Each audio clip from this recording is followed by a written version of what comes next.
Alors, bonsoir tout le monde. Good evening, everyone. Roll call. We are missing Councillor Lauren, who did provide notice, and otherwise all members of council are present. I would ask us to stand and ask Councillor Lalonde to give us a territorial land acknowledgement, please. We acknowledge that we are on the unceded territory of the Anishinaabe and the traditional lands of the Haudenosaunee, Huron-Wendat, and Kanyen-Kahaka peoples. And we acknowledge our shared obligation to respect, honor, and sustain these lands and the natural resources contained within. Merci, conseiller Lalonde. Attendu que le Canada est fondé sur les principes qui reconnaissent la suprématie de Dieu et la primauté du droit, prenons un moment de réflexion personnelle.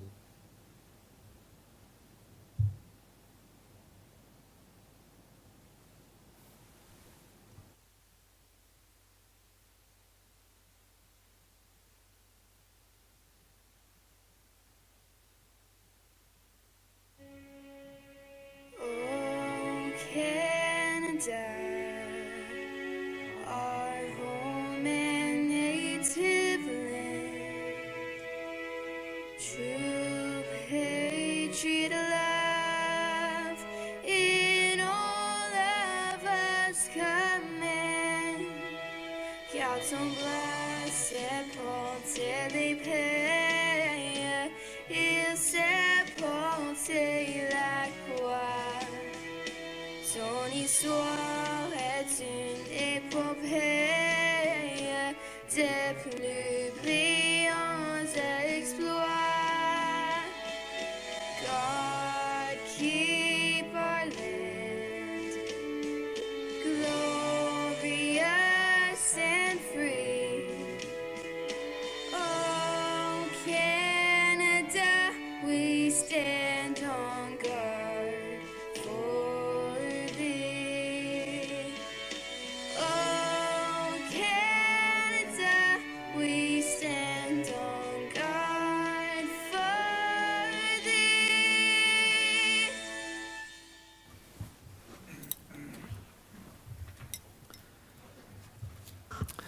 Merci beaucoup. Alors, on tombe à l'item numéro 4, adjonction, effacement ou modification. Madame Camille Laflamme, on a déjà 18A qui est déjà présente dans l'agenda. 18B, j'aimerais mettre le 2026 Sergeant Eric Mueller Charity Golf Tournament. Ça serait au B. Après ça, au 18C, on va mettre Black History Month par conseillère Deacon.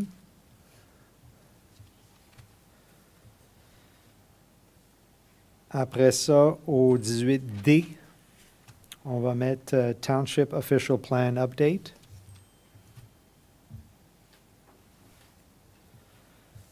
Et après ça, on a presque fini. 18E, on va mettre Briefing, Replanning Act Regulation Changes. Anything else to add, members of council? C'est beau? C'est beau? D'accord. Alors, on tombe à l'item numéro 5, l'adoption de l'agenda. Motion to approve the agenda as amended, and this is moved by Councillor Deacon, seconded by Conseiller Lalonde. Call for the vote. All in favor? And passed. C'est beau? On tombe à l'item 6, déclaration d'intérêt pécuniaire. N'en voyant pas, on continue. L'item numéro 7, adoption of minutes. Motion to approve motion to approve the minutes of our regular council meeting on January 26, 2026. And this is moved by Councillor Armstrong, seconded by Councillor Deacon. Call for the vote. All in favor? And passed. Thank you. Moving to number 8, présentation, on n'en a pas. Numéro 9, délégation, pétition, on n'en a pas. Et on tombe à l'item 10, consent items. Consent, So all items listed under the consent items will be enacted by one motion. A majority vote is required for the adoption of the consent items. There will be no separate discussions of these items unless a request is made prior to the time council votes on the motion that the consent item is to be separated from the motion. The separated item shall then be considered immediately thereafter. So motion that all items listed under consent items be received as presented. This is moved by Councillor Lalonde, seconded by Councillor Armstrong. Call for the vote. All in favor? And passed. Thank you, council members. Et ça nous amène au numéro 11, les rapports des départements et comités de conseil. On commence avec 11A. Le règlement visant à exempter certains terrains de l'application du contrôle des lots PD 2026, voire le règlement 16, adresse variée sur la rue Labelle-Embrun. Est-ce qu'on a quelque chose à rajouter, M. Bourgon? Non. Questions, commentaires, membres du conseil? N'en voyant pas, on continue.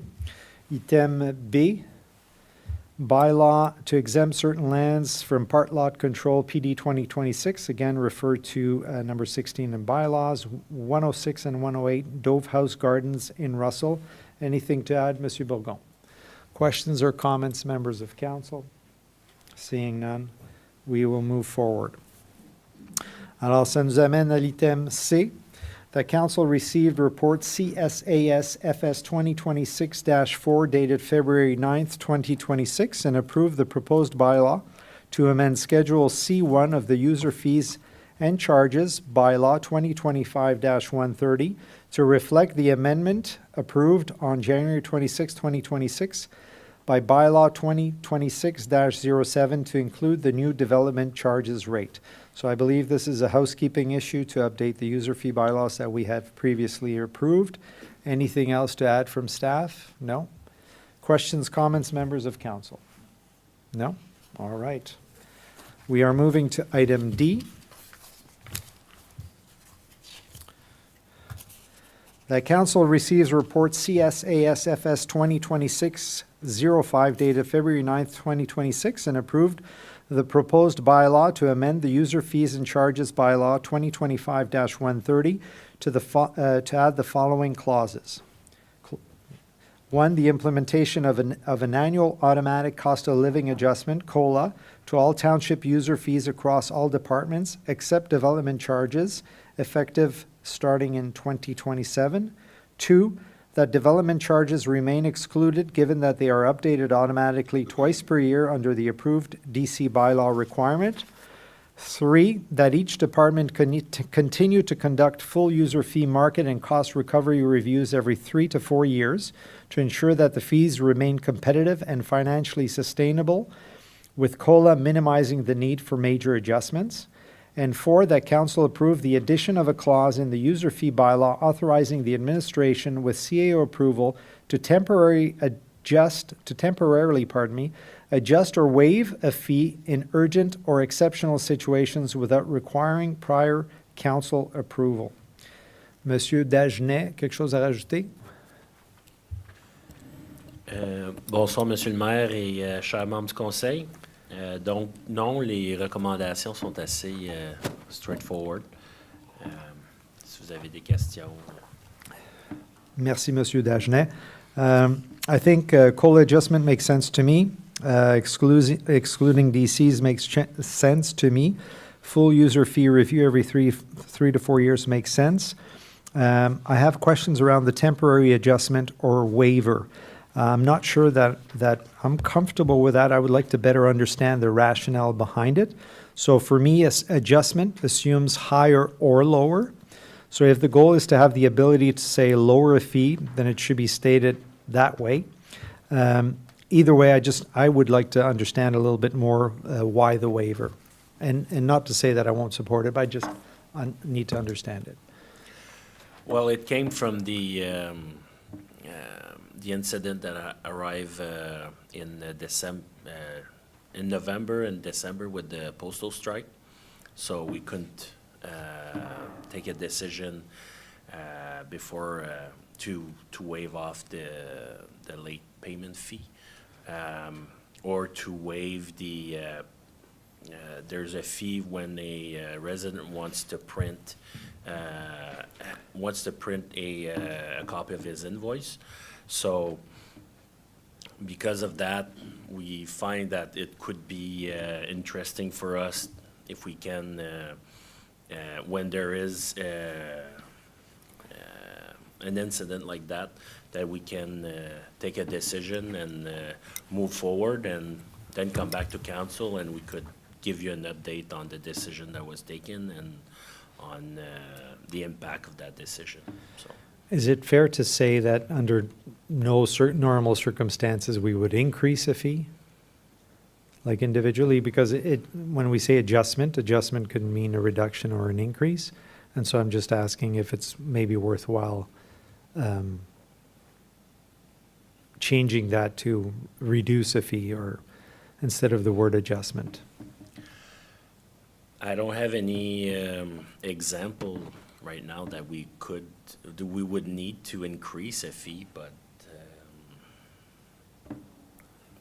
Would you be comfortable if it was just reduce, the ability to reduce in certain circumstances, and then you would come to council, as opposed to having the word adjustment if someone's concerned about it?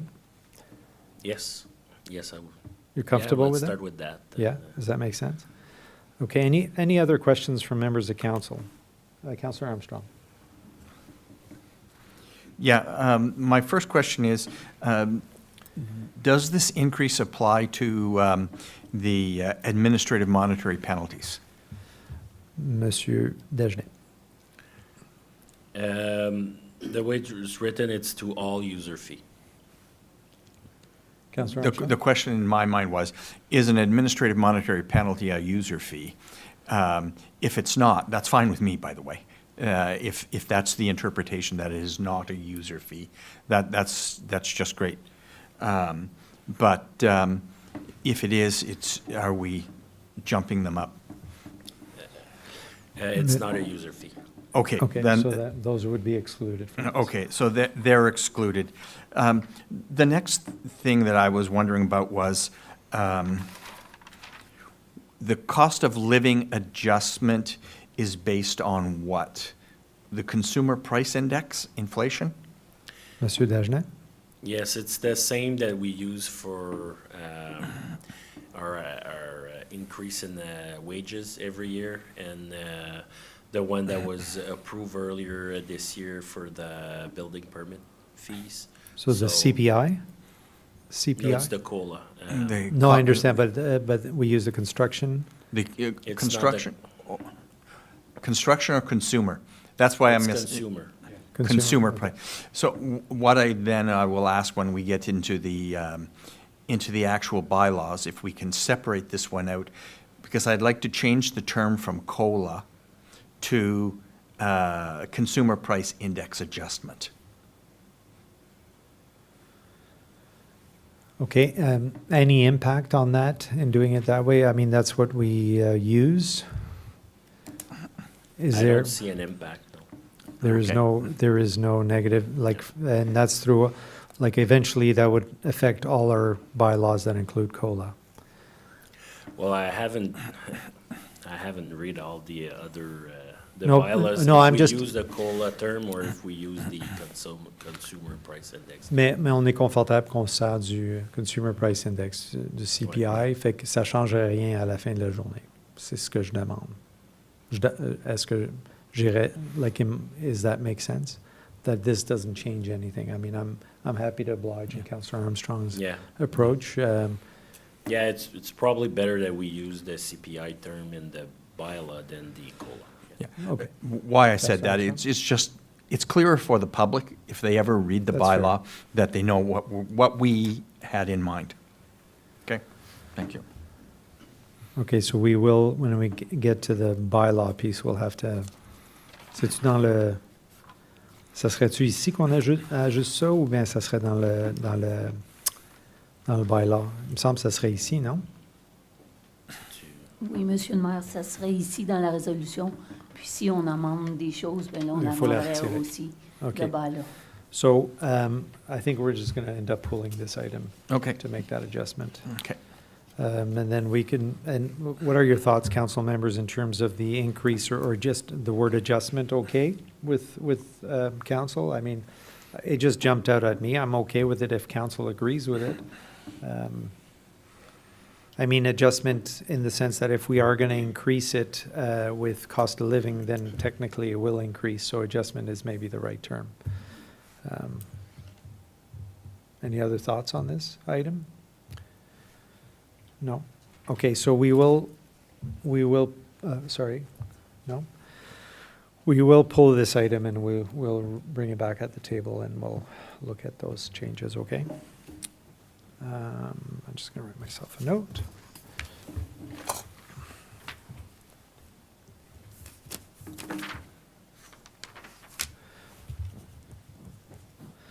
So we'll pull item D.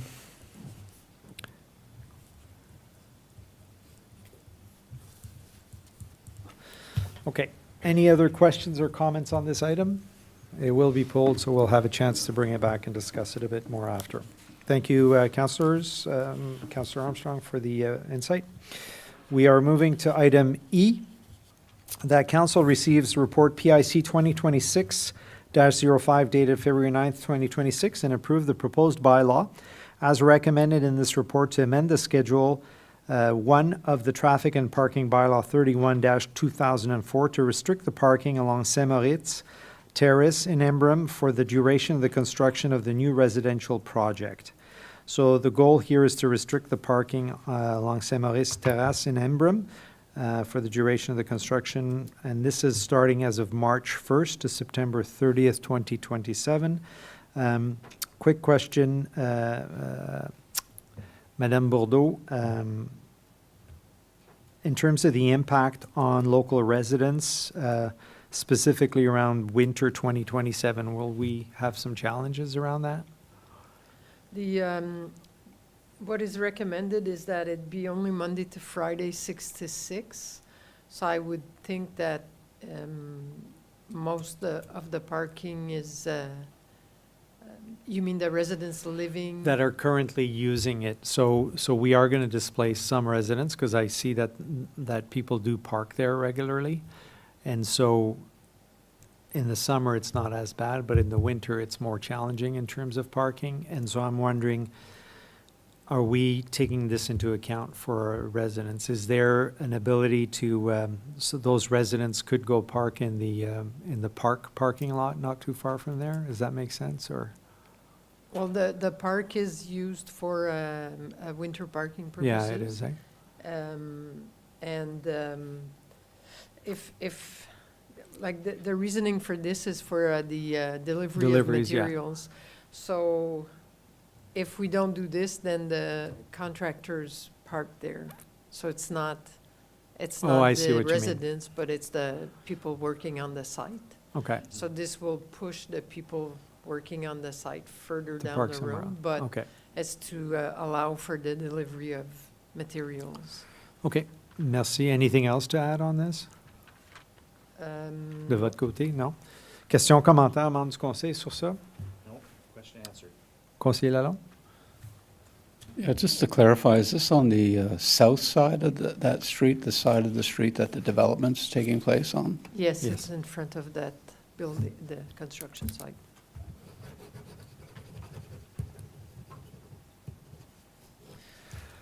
Any other questions? Seeing none, thank you very much. Merci. On tombe à l'item F. Que le Conseil reçoive le rapport RICODEV 2026-02 daté du 9 février 2026 et autorise KB Media, conformément à l'article 45, conflit d'intérêts sous section F de la politique et procédure d'achat règlement 2021-94, à soumettre une proposition à l'appel d'offres pour la nouvelle extension du panneau publicitaire à l'entrée du parc industriel 417, compte tenu de leur implication antérieure. Quelque chose à rajouter, Monsieur Dagenet? Si je pourrais juste vous demander, Madame Bourdeau, est-ce que vous pouvez juste votre name? Non, juste en avant. It distracts me every time. J'ai assez de misère de choisir la bonne personne comme c'est là, tu sais. Monsieur Dagenet, C'est pardon. bon. C'est ça, fait que ça fait à peu près 6 mois là, qu'on travaille sur un projet visant à agrandir l'enseigne actuelle du parc industriel 417. L'extension proposée ajoutera 8 nouveaux espaces publicitaires ainsi qu'un panneau LED. Durant cette phase préliminaire, QB Media fournit un soutien technique et conceptuel afin d'aider à élaborer le design. Conformément au règlement sur les achats, le simple fait d'avoir contribué à la conception exige que le Conseil les autorise explicitement à soumissionner. Sur le plan financier, un budget capital de 80 000 a déjà été approuvé pour ce projet. Selon la demande actuelle et les tarifs préliminaires, nous estimons que les revenus annuels générés par l'enseigne, une fois tous les espaces loués, se situeront entre 80 à 100 000 Après les dépenses d'exploitation annuelles estimées à environ 20 000 l'enseigne demeurera un actif rentable pour la municipalité. Nous recommandons également que tous les profits annuels générés par l'enseigne soient versés dans une réserve dédiée au développement futur d'un service de transport en commun pour le parc industriel 417. Les entreprises du parc identifient régulièrement le transport des employés comme un défi majeur et cette réserve permettra de soutenir une solution durable à long terme. Merci, Monsieur Dagenet. Alors, KBB Media did the initial design, and so we're asking for an exemption to bid on the project. But we hired the engineers to complete the specs anyway, so the engineers are outside of KB Media. Yeah. In any case, okay. Questions, comments, members of council? Councillor Deacon. My only question was on the last point mentioned by Monsieur Dagenet concernant la création d'une réserve. Si j'ai bien compris, j'aimerais juste confirmer que s'il y a une décision à faire au sujet d'une création d'une réserve comme telle, ça va venir au Conseil pour la décision, pour qu'on puisse avoir plus de détails. Oui, merci, conseillère Deacon. Ça ici, on ne parle pas de...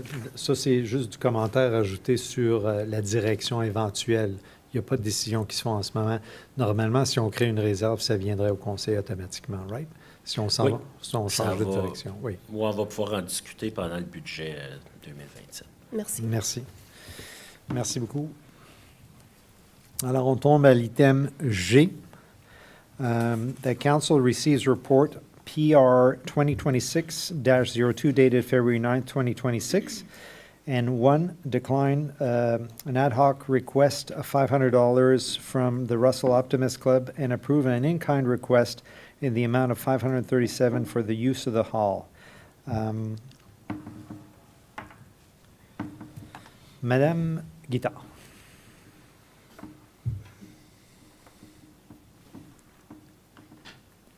Thank you, Mr. Mayor, members of council. Yes, so we are recommending to council not to allow the $500 in ad hoc. Since after revising the budget, the Optimist Club will be receiving a net revenue of over $4,000. That is without the $500. So we think that they will still have a very successful event. We do recommend the free, no charge use of the hall at the Russell Arena. Thank you very much, Madame Guittard. I think it does make sense that we are providing the hall, and if the event is already generating net income after it, I think it also makes sense for us to turn down the cash donation aspect, in the sense that we are very limited in the amount of cash donations that we can give, and so that could help in spreading it out when an organization is actually generating bottom line on it. So I'm good with that. Anything to add, members of council, on this item? Councillor Armstrong? Yeah, Mr. Mayor, I have to disagree with you.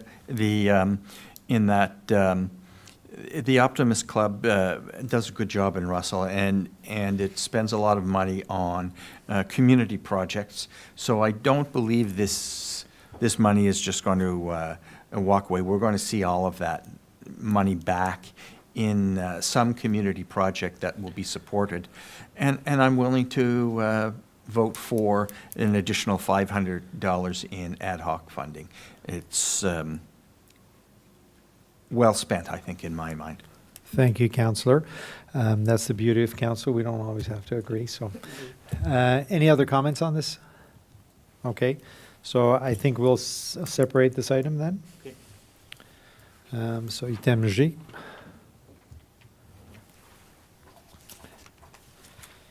Merci. On tombe à l'item H.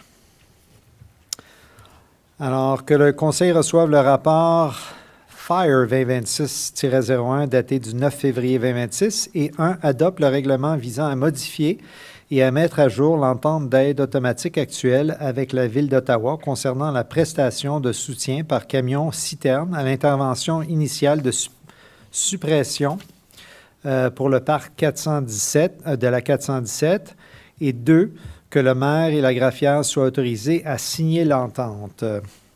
So automatic aid agreement with Ottawa Fire to cover Industrial Park. Anything to add to that, Chief?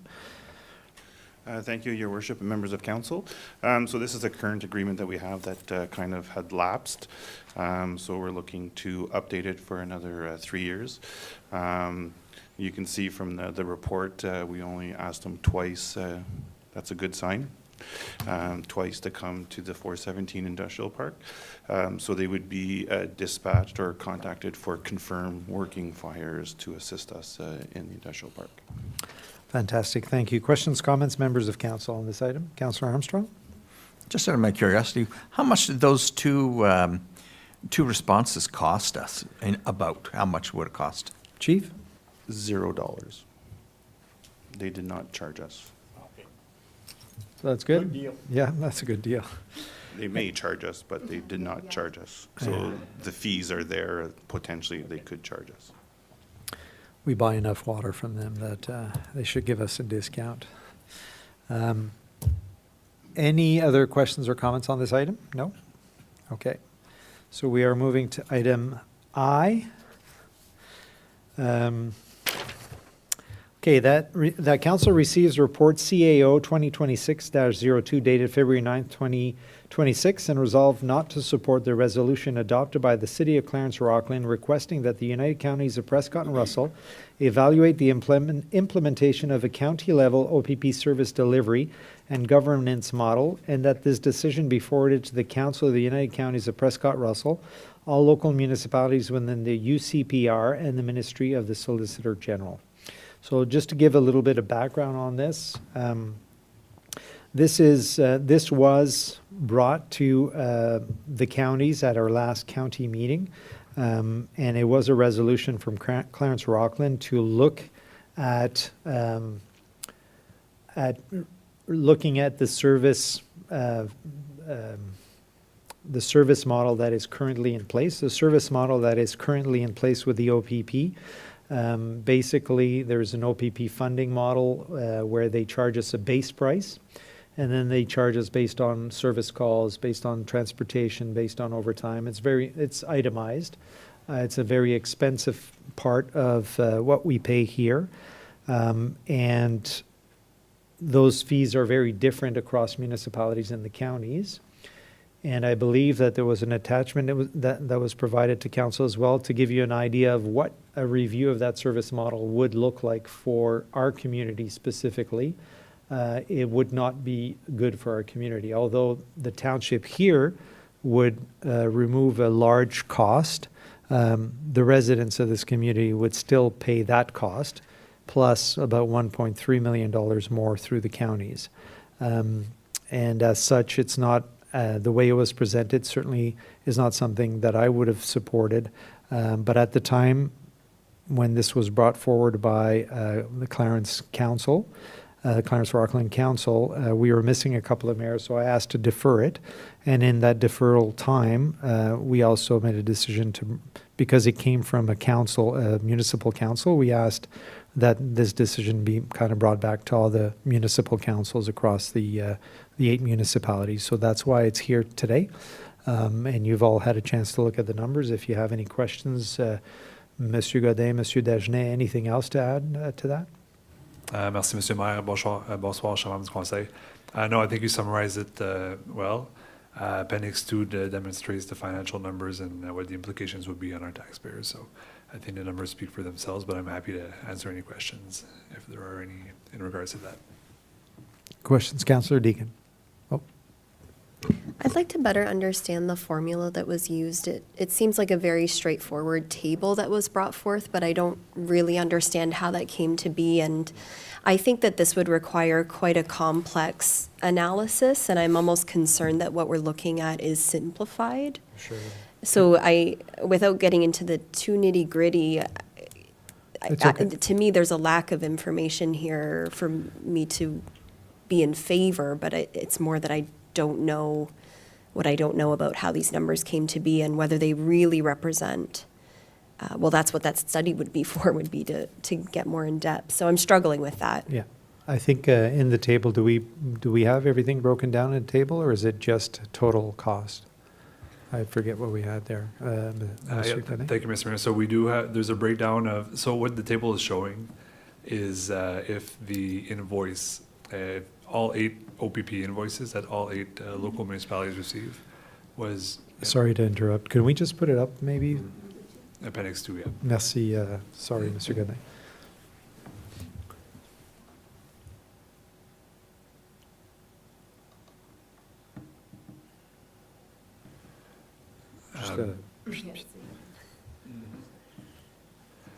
Zoom. Juste le grossir un petit peu. So it is a fairly simple analysis, and the reason being is it is a simple calculation to determine what the impact is on all municipalities. This is based on the idea that all 8 individual invoices would be uploaded to the counties and that the counties would pay it through their tax levy. So just to run through the different columns, column A is showing each of our individual invoice. I think this is based on, I'm not sure if it's 25 or 26, but it's, if we're looking at Russell, we're looking at an invoice of $2.7 million. The total invoice for all 8 municipalities is $16.2 million. Column B, what this is showing here is how the tax levy is distributed at the county level. So basically, if we're looking at Russell again, 24.5% represents the total tax levy for the UCPR that is paid by our residents. The reason ours and Rockland's are higher than the others is basically based on population and property value, which are a lot higher than the other municipalities. So if you apply that ratio to the total invoice of $16.2 million, that's where our taxpayers end up paying $4 million of that invoice instead of the 2.7 that we're currently paying. Yeah, so just to add a little more to that, in terms of, Councillor Deacon, when you see the totals that every municipality is currently billed by the OPP, that total comes from various line items, including a base service, and then there is a cost per call, like calls received. Then there is a transportation cost, overtime cost for members of the OPP within that municipality. So basically, the costs are very municipally, they're calculated by municipality. And so that's why you see some differences between the prices. They're not just split evenly across all 8 municipalities. So it's based on a basic amount and then based on usage, if you want, service, yeah. And so what you can see there is that based on our size and the amount of OPP usage that we have, it's currently costing us $2.7 million. If we were to take that whole bill and put it at the county level, if we paid our fair share or levy share as it is, the 24.59%, it would cost our residents $4 million. Now, what's important to note there is that 2.7 million that we currently pay right now, we would not be paying it. The county would be paying $4 million for us, but we would be billed by the county $4 million. And so it would look from a municipal perspective on the tax dollar that, oh, all of a sudden we have this $2.7 million that we don't have to charge our residents, but it will come out of their pockets regardless, plus 1.3 million. And that's the reality of it. Now, when this was looked at and modeled, they were trying to see if there were different ways of looking at it. But at the end of the day, even with a hybrid type of model that was kind of discussed at one point, where there's a potential to say, okay, let's just divide the base level, the base amount. Even at that, our residents would still pay about $500,000 more. And so there was in every calculation or iteration of that, our residents would be paying more. Councillor Deakin? Thank you. That last point was especially helpful because I'm looking at this and I'm seeing population and property tax for these levy figures, but I'm not understanding exactly how that translates to policing services and, as you said, usage of policing services. So that was my concern around the formula that was used going into this. So I appreciate that explanation, and I'm just wondering, I don't want to put anyone in the room on the spot, but how, because ambulance service, paramedic service is also regional, how is that determined? Is it using this same formula?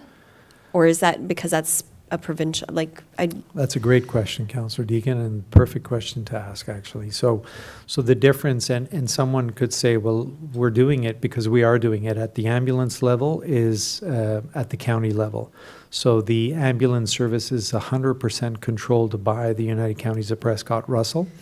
And as such, we pay our levy share of that service. And so we pay that 24.59, correct me if I'm wrong, but we pay that share.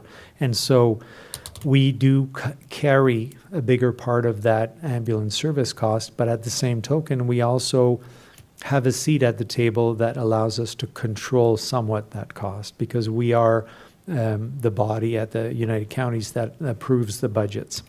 And so there is some cost control ability there. The difference with the OPP and why the argument is not the same with the OPP is that we have zero control over costs on OPP. And those are based on usage, based on the costs, and we're given that every year.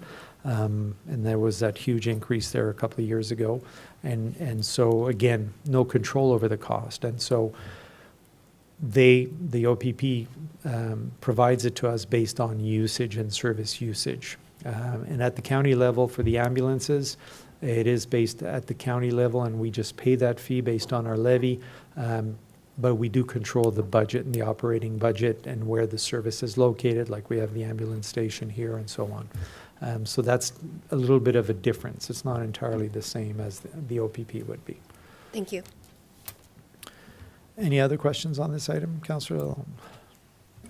Well, I just, to see Rockland's letter of support for this new methodology, and then to see that what's in it for them is that they'll be paying $500,000 more a year, I have a hard time understanding how they got behind this with a letter of recommendation that they would like their residents to pay an extra $500,000 a year. Is there any explanation for what their inspiration was here?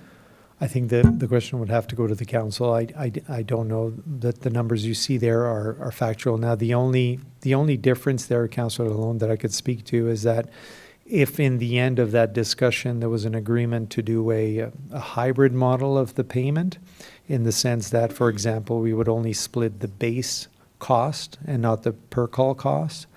I think when we looked at that, because we did model that when looking at all of this ahead of time, I certainly did, and I can see that Rockland still pays about $100,000 more, but it's a lot less than that. We would be at about 600,000 or 500,000 or so more for our residents. And so at the end of the day, the red that you see there is our residents paying that much more under a full service reallocation. And then the hybrid model would be a variation of that. It would decrease it, but under the most basic approach that was being discussed, it would still have been about $500,000 more for our residents out of pocket. Councillor Deakin? Clarence Rockland, if I'm understanding the path that happened here, they put that through before this table was created, or after this table was created. That's a good question. I want to And give them again- a bit of credit. No, that's fair, and that's a question that would have to go back to that council. We had asked for that table.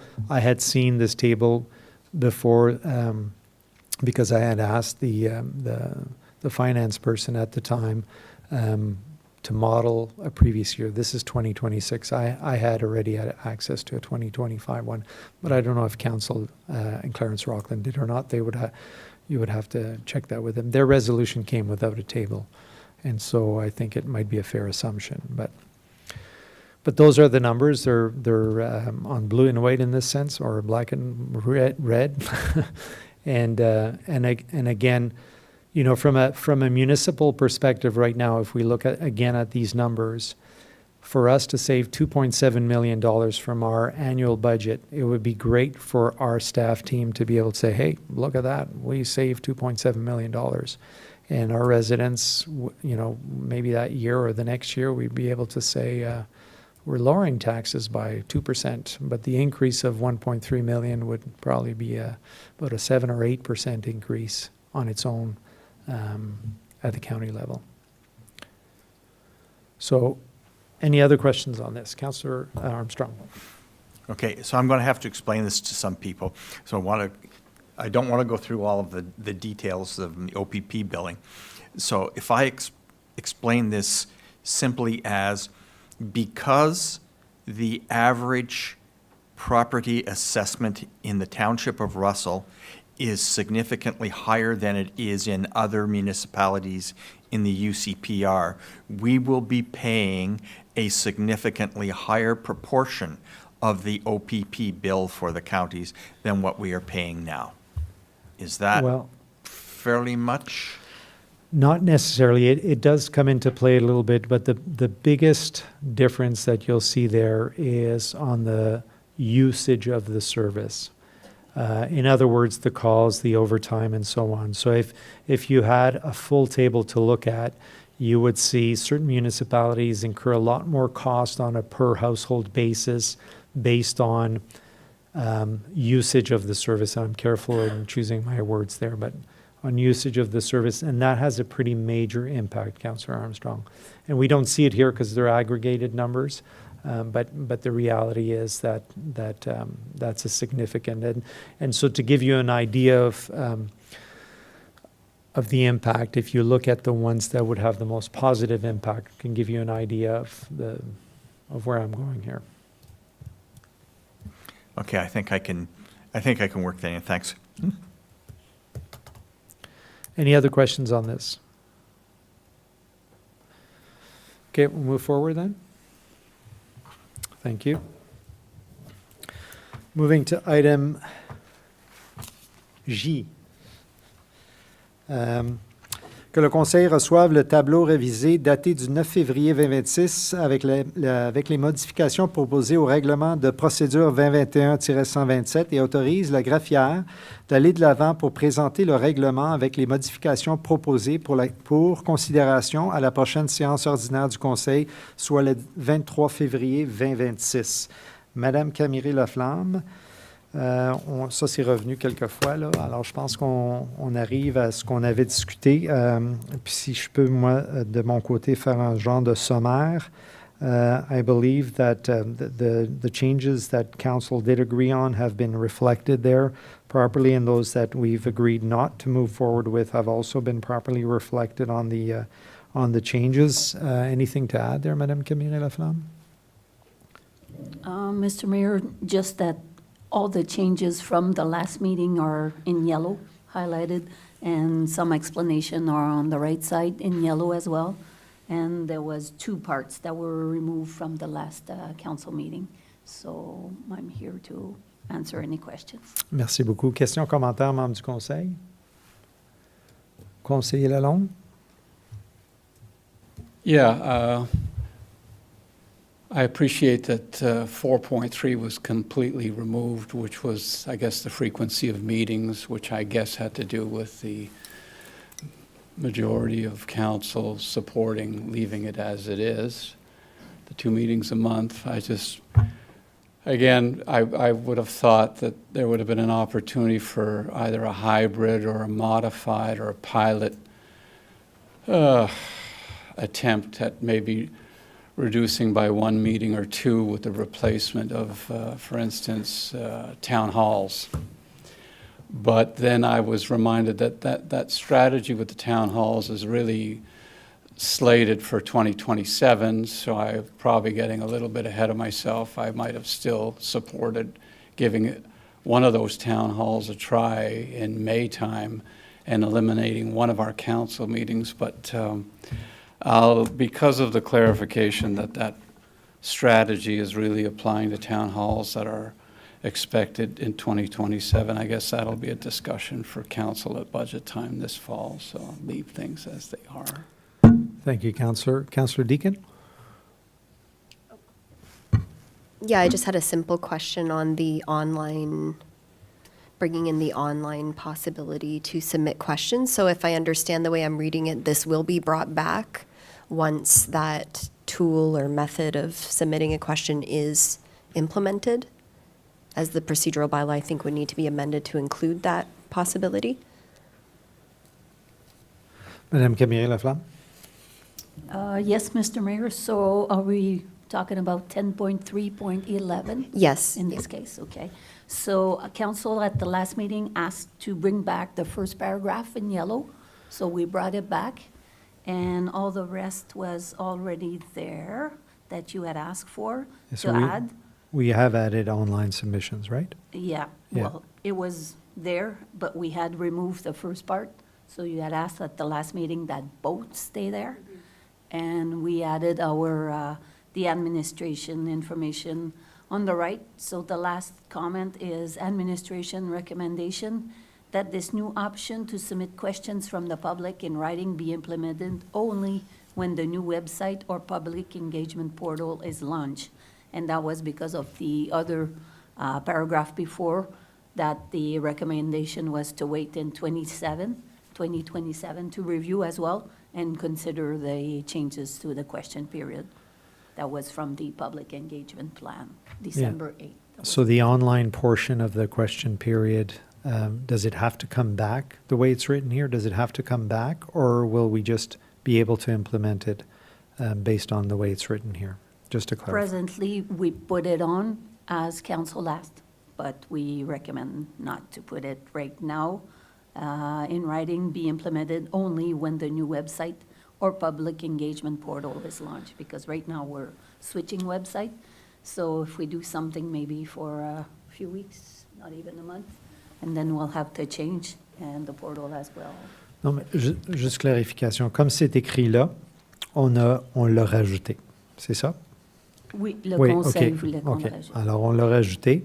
Vous avez une recommandation d'attendre, right? Mais comme c'est là, c'est rajouté. Alors ça, comme j'avais posé la question, ça va revenir au conseil dès que le nouveau site web est Non, c'est live? rajouté comme c'est là. Là, ça, on va le rajouter. On va être capable d'être en mesure de le faire aussitôt que le bylaw est passé.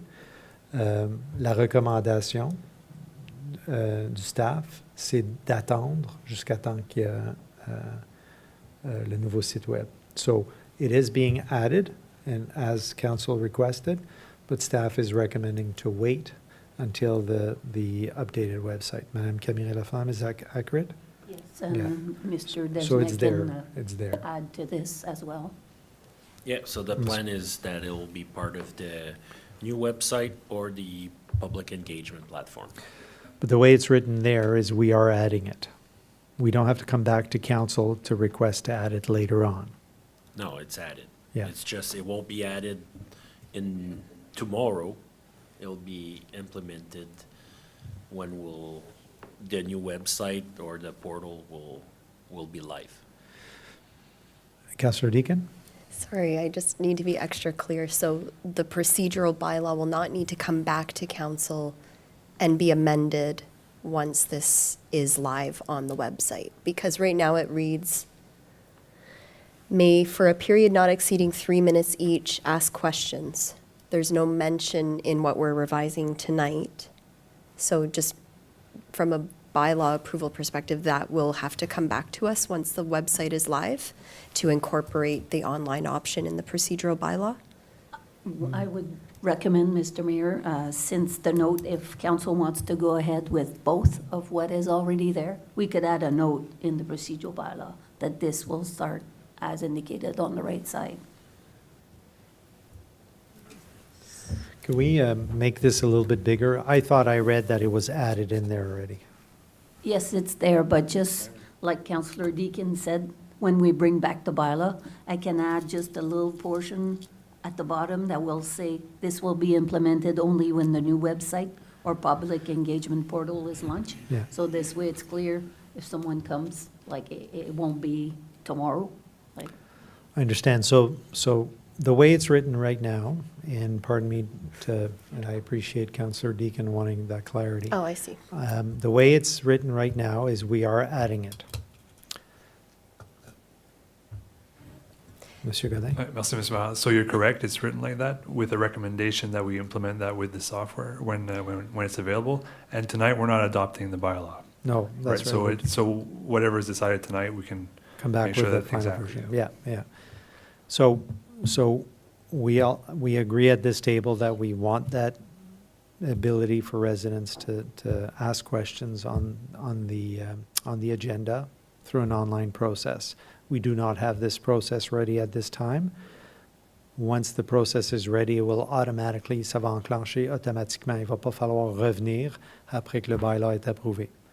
D'accord? C'est quoi le timeline pour que ça se matérialise?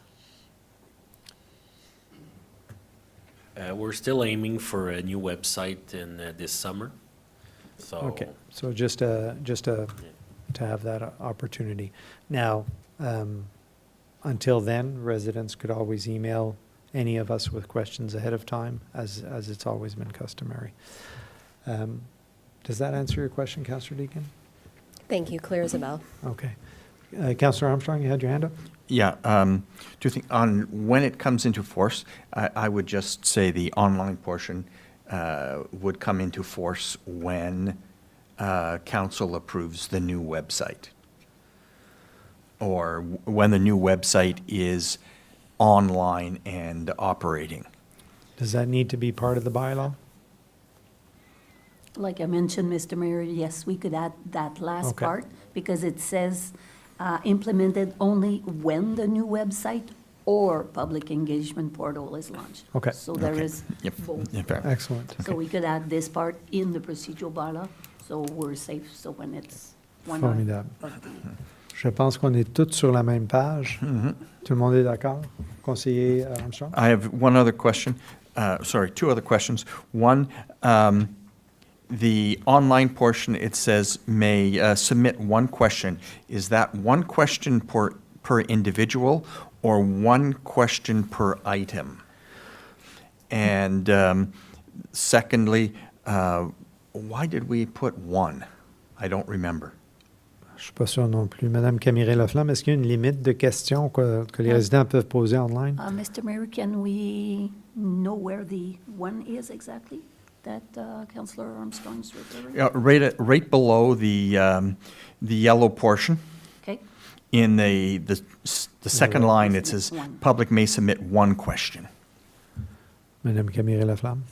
that was, we had looked at other people, other Other municipalities? municipalities that were doing it, and that's the way that they were doing it to limit, I guess, like our 5 minutes or 3 minutes, so. Mais on s'entend qu'un résident peut remplir le formulaire 3 fois avec 3 questions, une à la fois. Je pense pas qu'on veut limiter les questions. Monsieur Godin, thoughts on that? Sans vous mettre on the spot. Non, je peux répondre. C'est comme Mme Camille Laflamme a mentionné, je pense que c'est pour refléter la question d'avoir une limite de durée de temps aussi pendant la question period. Ici, c'est la façon que c'est écrit, ça limite à une question. Donc, on peut garder ça ou l'enlever, mais c'est ce qui est recommandé. Mais dans le fond, on s'entend que moi, je peux, comme en tant que résident, moi, je peux poser une question, ma femme peut poser une question, mes 2 enfants peuvent chacun poser une question. Fait que vraiment, ça veut rien dire dans le fond.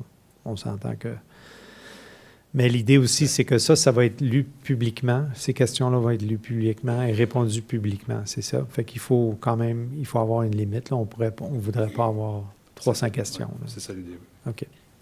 Conseiller Armstrong?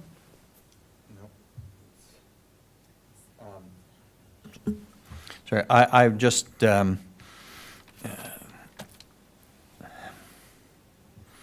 concerned with that.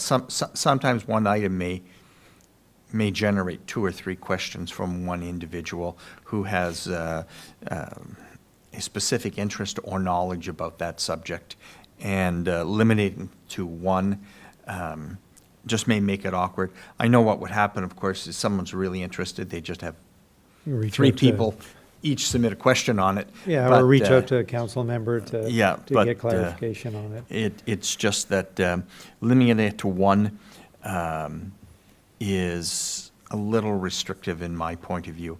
And the other thing is, maybe we should just leave it a little more open and see what happens in a year from now or whatever. We may want to We can then adjust it. adjust it accordingly. If it's being abused.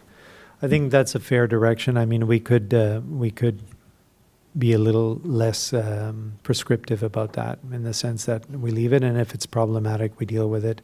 I understand the limitation. Wouldn't want to get 40 questions, to take up. I think somewhere in there, maybe what we can do is say that where we limit the amount of time that we deal with questions. So if someone wants to give us 30 questions, we're not going to do that during a council meeting. So maybe the writing around it should be around, where our question period lasts a certain amount of time or something. Monsieur Godin? Oui, merci, Monsieur Maire. It's completely up to council, is if we keep one, if we put 2, or if we put a time limit. The thing is, if we leave it open and we put a time limit, I don't know how we determine which questions we do address and which we don't. But like you said, I mean, Like Councillor it's up to Armstrong council. stated, I think maybe we should start with the open Mr. and Mayor, accessible. there is a time limit already, the last part in yellow, so 15 minutes is OK, already d'accord. there. Bon, je pense qu'on peut laisser ouvert sans la prescription of one. Et si le conseil trouve que que ça ralentit, on l'adressera à ce point-là. Fait qu'on enlève le 1.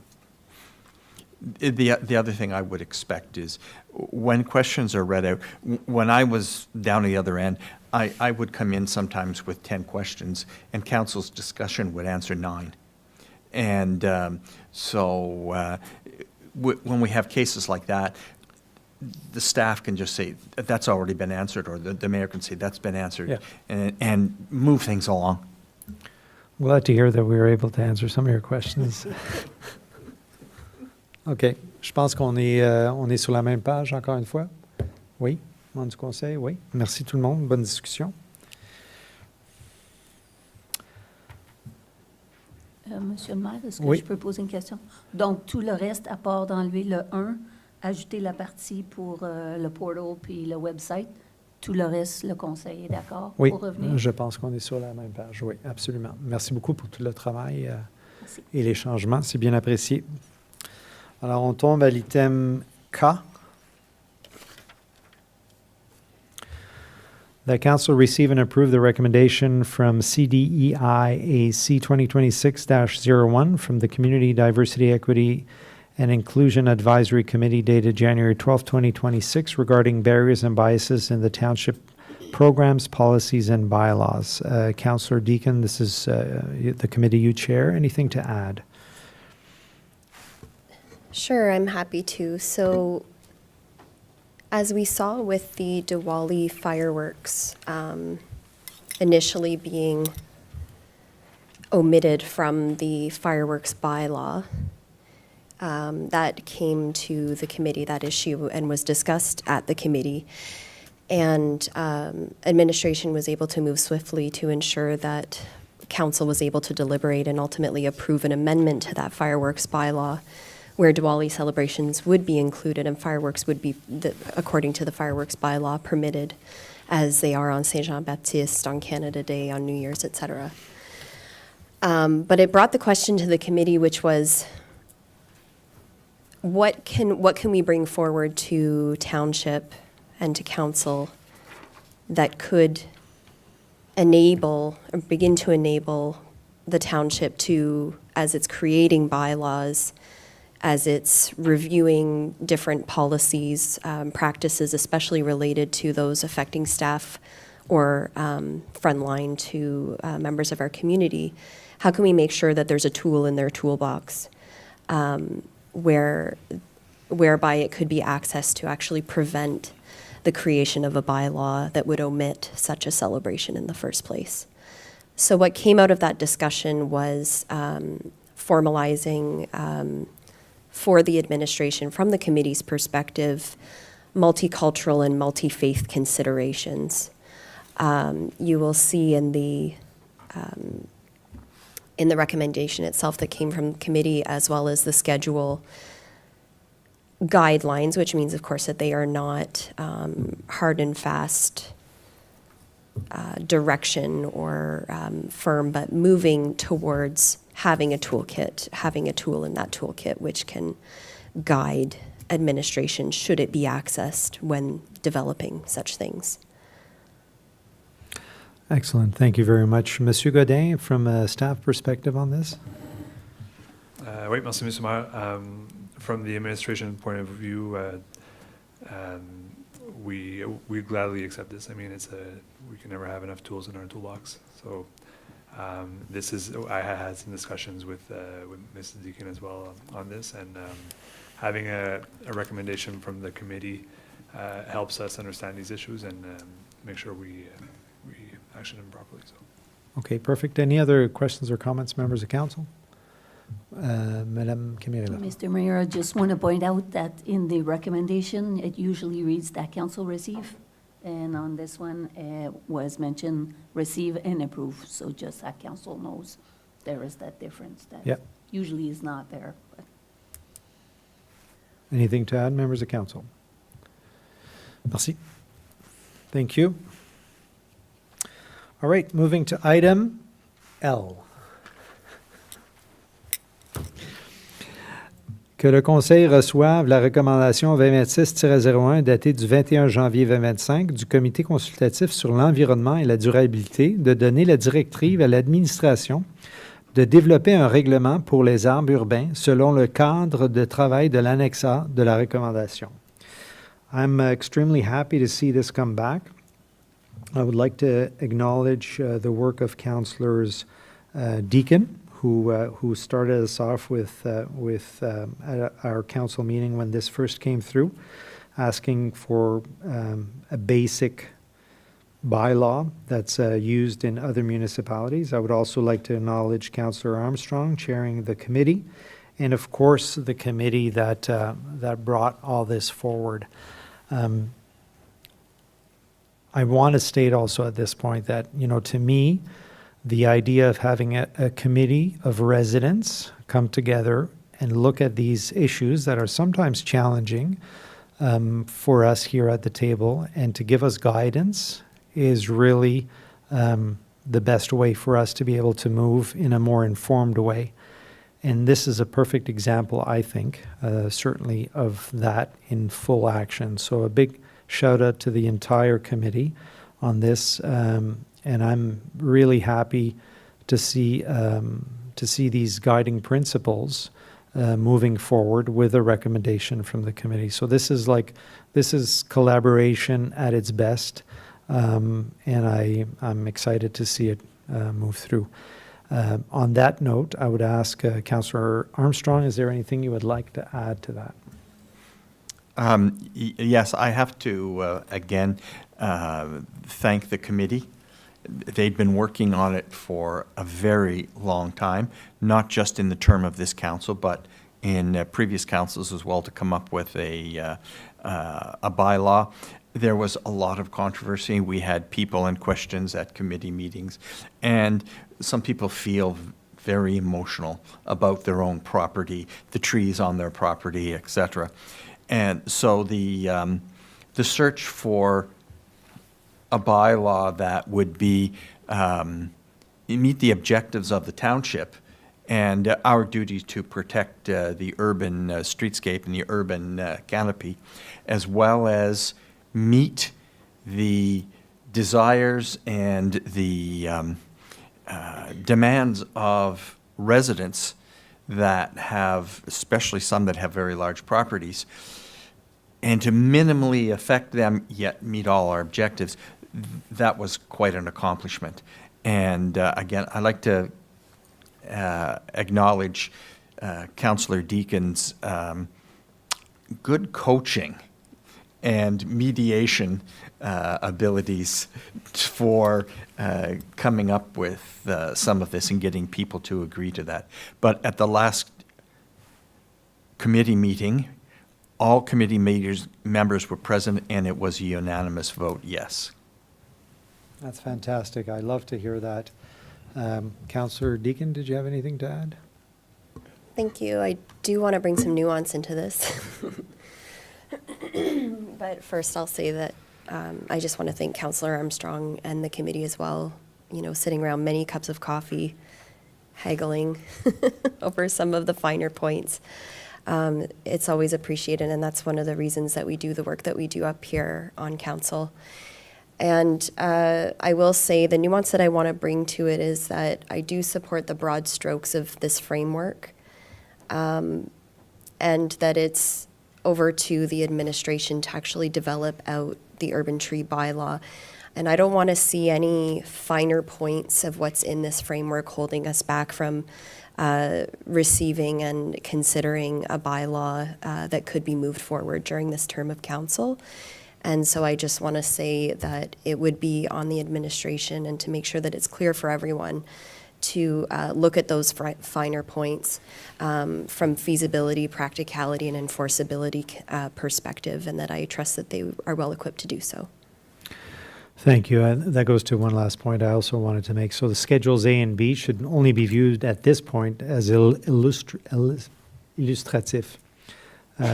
guidance and not final language. So they're intended, I think, to highlight the types of considerations council wishes staff to explore to make sure that they fall in line with common practices that are out there, including amounts, dollar amounts that were presented in there. And also I would expect staff to come back with you know, when we talk about DBH, all these new terms that I've learned. But when we talk about DBH, there was talk about diameter and DBH, which, circumference and DBH, which kind of doesn't work because DBH is diameter at breast height and circumference is the result of diameter times pi or something like that, right? Circumference is pi times diameter, so DBH and circumference, like, anyways. That's why you guys get the big bucks, and you come back with the proper information. Monsieur Bourgon, anything to add on that? Merci, Monsieur Mayor. So if council is to give direction to staff to proceed, the resolution state July 1st. Is council looking to have like a first and second reading, have more public engagement? What's the view on council? How to come about, or so we can manage our time frame? Excellent. Great question, Monsieur Bourgon. Councillor Armstrong? I would think as of July 1st that we would like to see this have already received third reading. That would be my point of view at this time, so that on Canada Day we won't be having an announcement, but you know what I mean. We could say we've got it done. Thank you, Councillor. Any other comments on that? Councillor Deacon? Just that I would not expect all three readings in one meeting. I would like an ongoing discussion with community members, so having it brought with a proper first, second, and third reading. Monsieur Bourgon? Okay, thank you. And that gives me at least some sort of direction and time frame. Okay, fantastic. I think, and the broad strokes are there. And so I look forward for that coming back, and I think it'll be a big accomplishment for our municipality to move forward on something that we could generally agree on. Good job. Congratulations again to the committee, to the chair, and to Councillor Deacon for moving this forward. Really appreciate it. All right. Mr. Mayor, Sorry. Who? Oh, Conseiller Lalonde, sorry. Sorry, I should have been more animated. I just want to echo some of the things that were said. I haven't been involved in this directly, but I feel like I've been on the sidelines watching it closely for months, years, in fact. I just want to maybe, and I think this is a wonderful achievement, as was mentioned between, we talk about public engagement, and it's to remember that members of these committees are from the public, so this is a great achievement. I'm hoping that, the momentum and the good feelings on this that are around the room could hopefully extend to what I understand of late has been a review taking place of the site plan control bylaw. I remain disappointed with how some of our recent development has gone almost in the opposite direction, whether it was intended or not. But it's to see with recent development, especially in the high density, where there's been, it looks to me like a complete abandonment of the notion or the principles or the ideas of canopy and all of the other great things that came out of some of the reports that were done on the community. So wouldn't it be something if through the site plan control review bylaw in that matter that there's a chance as well for some of that new public engagement dynamic to come into play where, much like was the case here with the Environment Committee, that whatever could come from that might be shared with them for input and ideas to help them do something more meaningful along the lines of tree planting and canopy, but where it comes down to subdivision development and high-density development, something I would wish for to happen in the same spirit as what just happened here with these committees. Thank you. Merci, conseiller Lalonde. Monsieur Bourgon, sans vous mettre on the spot, ou Monsieur Godin, est-ce que comment qu'on pourrait faire ça? C'est quelque chose qu'on pourrait faire ou est-ce qu'on irait rajouter ça sur le processus de planification pour des what's the word I'm looking for? Pour les plans d'implémentation, donc Oui. oui, c'est déjà quelque chose qu'on fait. On demande des plans, des landscaping plans. Non, je comprends qu'on le fait déjà, mais pour aller voir si on peut regarder nos politiques là-dessus, puis voir si on peut avoir plus d'input résidentiel comme on a fait avec le processus ici. On est en train de revoir là, notre document de site plan. Donc, on pourrait avoir la possibilité de voir là, si ça pourrait être soit au niveau des comités ou quelque chose comme ça, là, pour avoir du feedback. Donc, Parce que je pense qu'on a vu quelque chose d'assez intéressant ici où il y a eu cette collaboration, puis où ce que je pense, en tout cas on verra là, d'ici le 1er juillet, mais je pense que avoir ça revenir, ça va déjà être beaucoup plus facile de ce qu'on a fait. Puis je vais ajouter aussi, ça fait aussi partie de notre politique de tree canopy qui a été adoptée par le Conseil en 2019. De revoir tous les développements, ce qui est proposé par les développeurs pour s'assurer là, que la végétation fait partie. Non, mais je comprends qu'on le fait déjà. Moi ce que j'essaie de... puis conseiller Lalonde, s'il vous plaît, interrupt me if I'm misunderstanding what you're saying, but I think what you're saying is that is there an opportunity for residents committee to get more implicated in that review? Is that...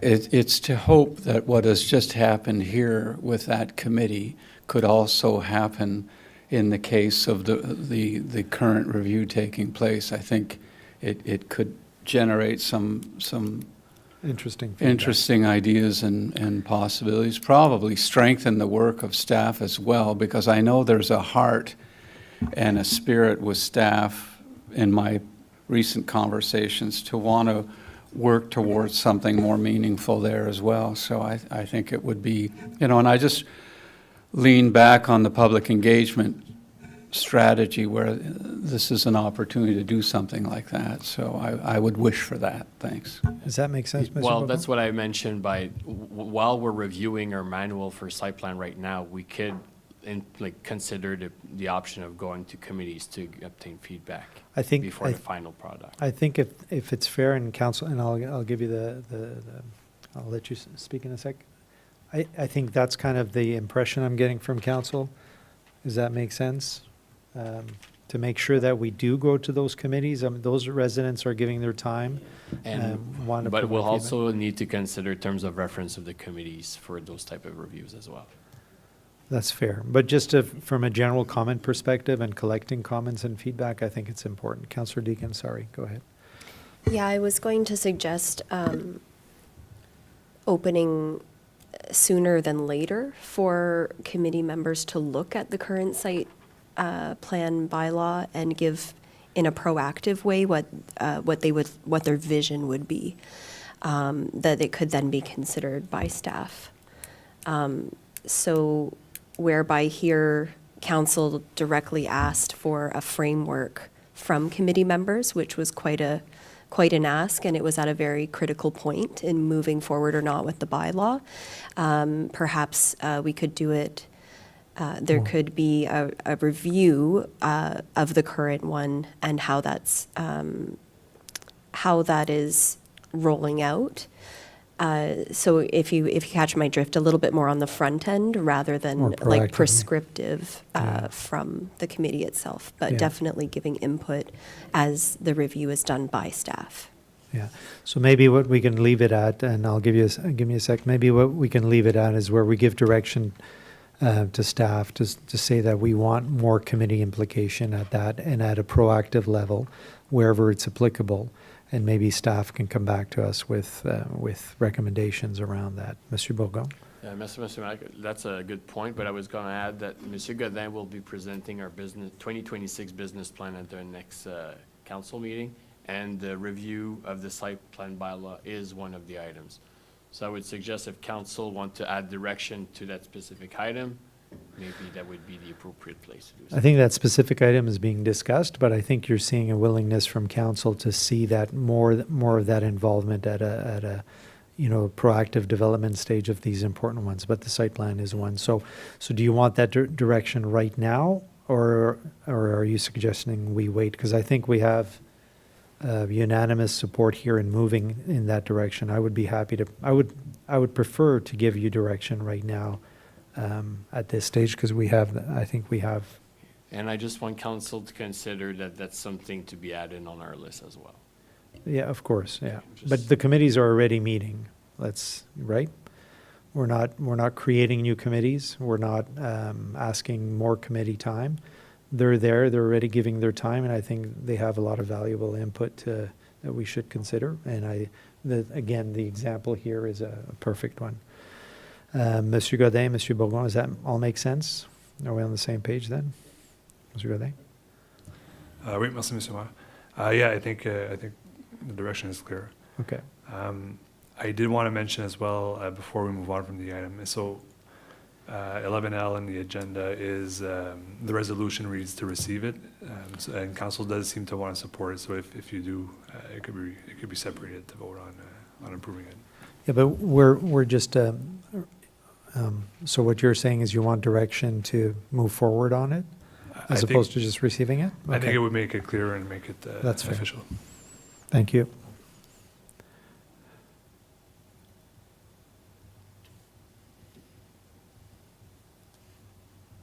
And again, keeping in mind the approval, Monsieur Godin, the approval,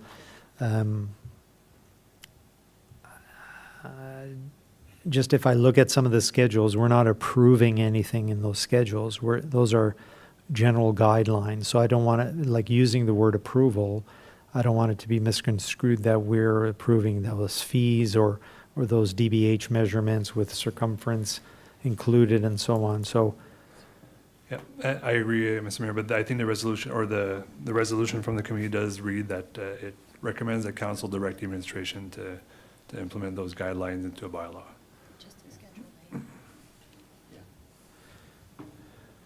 Alors déjà, on donne la direction.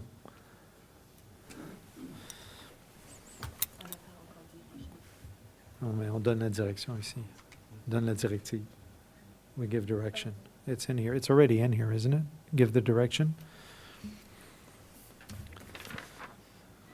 That's advisory, direct administration to develop an urban tree bylaw as per the framework included in Schedule A and recommendation. So I think we're good. That's only the subject of what it is. The very first line in that, it says council receive, Yep. as opposed to receive Oh, and because approve. the description is not good enough? OK, c'est bon. On va le faire, c'est pas grave. I'm happy to separate items, I enjoy doing that. OK, and that was item L. OK, on tombe à l'item 12, rapport d'un investigateur de l'Ombudsman, on n'en a pas. Item 13, avis de motion, il n'y en a pas. Item 14, question period on meeting of the day. Any questions on meeting of the day? And if we have questions, I'll read everything else. Yeah, okay, so questions must be in relation to the agenda. Before asking a question, please fill in your name and address on the sign-in sheet. If you wish to receive a response from a member of council or staff, please leave a phone number or email on the sheet. State your name before asking your question, and disclaimer that by asking questions during the council meeting, you're consenting to be part of a live broadcast and the official public recording of these proceedings. Thank you. Harry Baker, 208 Forest Road. Mr. Baker, good evening. Item L on the agenda. So I know I'm going to, if I can make a brief statement, I've always loved trees. I like to keep trees. I live on a beautiful forested street with nice streetscape, mainly because of the old trees. But some of my neighbors are cutting down trees now because they know this is coming, and which is too bad. But at the same time, why is it still only being directed toward the residents' property rather than, I've been here many times complaining about developers cutting trees, hydro cutting trees, township cutting trees, South Nation cutting trees. So, Everybody seems to have a right to cut trees. Farmers can cut trees, but I'm going to be fined if I'm caught cutting down a tree on my property without a permit. thank you, Mr. Baker. So your question is why only for residents? Is that Yes. correct? Okay, so if I can say, I know that Township has already approved a bylaw for itself to Replace. to replace, yeah. And in terms of the developers, we had a little bit of a discussion here tonight, showing direction that we want developers to be accountable in that perspective as well. In terms of farmers and rural and ag land, that is a different Outside. story. That's outside of us, but, And hydro and others that cut trees, South Nation cuts trees. yeah. Matter of fact, South Nation cuts trees for the township sometimes. Yeah, and South Nation also donates Hydro many cuts trees. trees Yeah, for the that's township. correct. But there, within the frame of control of the municipality, I Yeah. think that we're addressing it as well as we can to be good stewards for the environment here in So- something that'll work. So I believe the implication is, and this is a question, Okay. that it is the residents that are the problem, that we don't have the tree coverage that we would like to have. What's the question? You are saying by this bylaw that it's the urban residents, the people within the settlement areas, that are responsible for cutting back the tree coverage, because the idea was to No, I protect the think, tree I think what I'm coverage. saying, Mr. Baker, is that we, as a municipality, are doing everything within our scope of control to try to minimize and improve that canopy with the tools that we have in our tool chest, because we use that. I understand that, sir, but I'm just saying what this bylaw does is puts the onus on the residents to try to maintain and to do that. Nobody, the onus is on nobody else. Everybody else gets a pass. Well, no, again, clarify, the municipality now has Yeah. the same rule that applies, and we are looking at something as was proposed by Councillor. Which may or may not get through. Which may or right? may not, but we're working forward. We're moving forward. Councillor Deacon? The term resident is being used repeatedly, and I just want to be very clear that the framework here says that it would apply to all privately owned properties within the urban, or what I would interpret as settlement boundaries of the township. So if a developer owns a property and they're taking trees down without a site plan in place, that would apply to them, as it would be a private property. So just to be clear, this is not about going after specific residents, individual families who need to take down a tree on their property for whatever reason.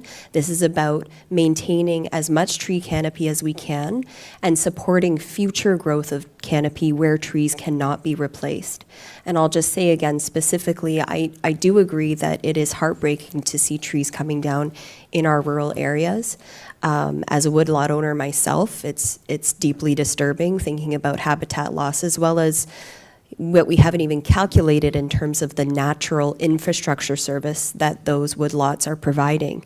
We don't have that as a municipality in our hand right now, but this is a start, and we start in the village boundaries, in my view, because that is where we want the most walkable, livable communities, and where we have that dense population and that density coming up against wanting to maintain the balance of the tree canopy as well. So my little son, maybe one day he walks from school to the library and it's 35 degrees because of climate change. I hope that he has some shade from urban tree canopy on private properties.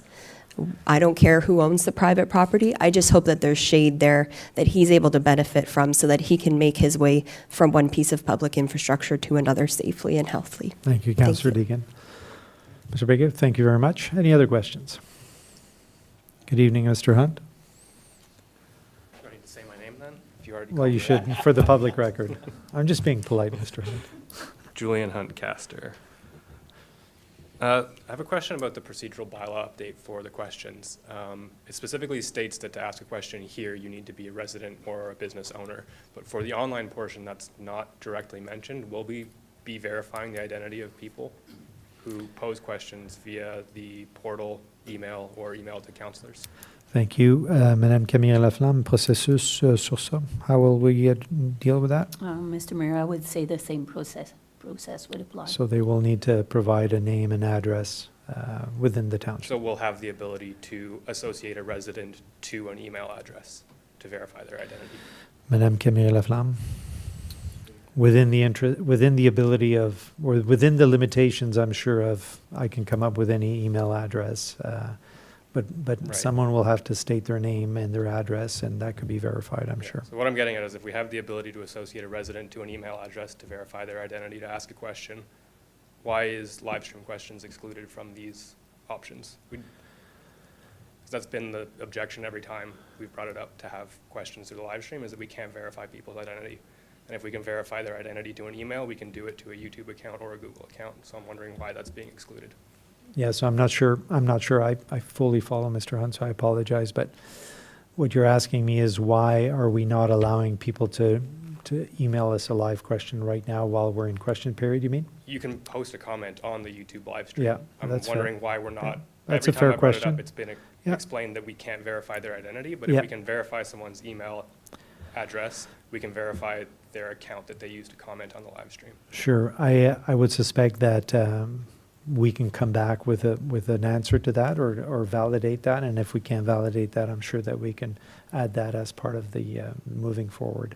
It's a fair question. The only thing I can quickly think of is that on the spot, I can't verify that you're at that address, but I don't do that while you're No, here but if asking a you could have a question. way to verify it ahead of hand to be pre-authorized. I to don't ask check your questions. address when you come and ask me anyways, so. We could write Batman Gotham Yeah. City on here, no one would, Exactly. you're answering my I question would before check that checking, after right? though. So, But that is a fair question / comment. Yeah. And we'll take that into account as well. I think, It goes along with Charles's comment before about coming in with 10 questions and having 9 of them answered. Sometimes you come with no questions and something comes up during. So if you're always attending digitally, you don't have the ability to I then. think that's very fair. Yeah, I think that's very fair, and we'll definitely consider that, Madame Camille Laflamme, Monsieur Godin. Does that make sense from your perspective?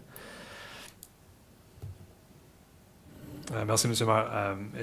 It does. I don't recall the previous discussions on the topic, but we can definitely look at it. Well, discuss it yeah. internally. We'll be bringing back a bylaw to. Because we're changing a way of doing things, I think it's important to look at all of, Yep. the whole part of it. So it's a good point, absolutely. Councillor Armstrong. Yeah, you've reminded me of the time during COVID when council meetings were done via Teams, and there was the ability to ask questions via the chat, and you just identified yourself at the question. It was not, your identity was not read out, although, I mean, you're here, I mean, and I was there, so it could easily have been. That was the ability that was built into our procedural bylaw, at least implied in our procedural bylaw, that we would amend things to accommodate the technology that we were forced to use at the time. If something else comes up and we're having meetings via Teams or something else in the future, I think we're going to have to be able to be flexible enough to allow such things as online questions in real time. I actually think that what Mr. Hunt asked about, it makes sense even now today, given the changes that we're putting into having that question period. I think it's fair. We cannot, as long as we can somehow operationalize it, but that's not my domain, so I'll leave that with you. But certainly it's something that I'm very comfortable as a council to be able to do. So we'll look into it and see where it goes. Thank you. Thank you. Any other questions or comments? Or questions only, sorry. Okay. Merci. All right.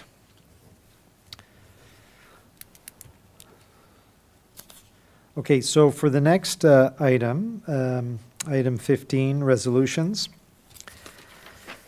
we have, this is a resolution, so it's no longer a notice of motion, but the notice of motion was at our last meeting. And because this is a notice of motion that was brought forward by myself and seconded by Councillor Deakin, I think it's good practice for me to pull myself from chairing this particular one. So I'll ask Councillor Armstrong, without putting you on the spot, is that okay if you can That's chair fine. that piece? Yep. Thank you very much. So go ahead. Do I have to read out this entire motion? Okay, here we Camille go. Laflamme can as well, if you like. No, I can. Whereas council-appointed committees and boards play an important advisory and governance role and rely on the volunteer service of appointed members, and whereas it is sound governance practice to gather feedback from departing committee members to support continuous improvement of committee effectiveness, member experience, and administrative processes, and whereas a standardized council committee member exit survey has been prepared to collect anonymous, aggregate feedback from members upon their conclusion of their service, and whereas the clerk's office administers council committee appointments, terms, and resignations, and is appropriately positioned to administer a consistent exit survey process, and whereas the Public Library Board operates under its own governance framework pursuant to the Public Libraries Act and is not subject to council committee governance practices, now therefore it be resolved that 1. Council establishes the use of a council committee member exit survey as a standard governance practice for all council-appointed committees, boards, and advisory bodies, excluding the Public Library Board. 2. Council directs the clerk's office to administer the exit survey to committee members upon the conclusion of their appointment, including at the end of a term of council or upon earlier departure from a committee. 3. Council authorizes the clerk to manage the distribution, collection, and aggregation of survey responses, ensuring that responses are anonymous and reported only in a summarized form. 4. Council directs that summarized high-level findings may be shared with Council, the Mayor, and senior staff for governance and continuous improvement process purposes, and that the survey is not used to evaluate individual committee members. And 5, council further directs that the clerk may bring forward recommendations to refine or update the survey from time to time based on feedback, administrative experience, or council direction.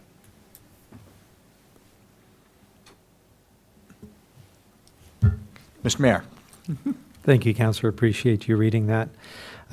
Just a couple of comments before there's any vote on that. So thank you, Councillor Deacon, for supporting this. I'm a strong believer in collaboration, and I'm a strong believer in the residents that give their time freely to this community by sitting on committees, by giving their input, and I value very much that time that they give our community. And as such, I think we need to do a better job evaluating the efficiency of our committees to ensure that not only are we getting good information at this table, but that we are giving back to the residents. That thought that they're giving their time, and they're giving, like, the value that they're giving of their time is doing something for the community.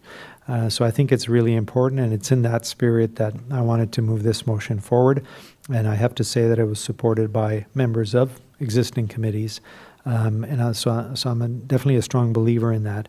I would just ask before this is voted on, I would like us to also include, Monsieur Godin, all members that have in this term left since we started. So we've had examples through the committees where we had members, finish because they were moving away or that they no longer had time. I would just want to make sure that we, through this process, not only wait till the end of this term to evaluate committee members that have left, that are going to be leaving, but anyone that's kind of started or finished, since the start of our mandate here, just to get the most data possible, if that makes sense.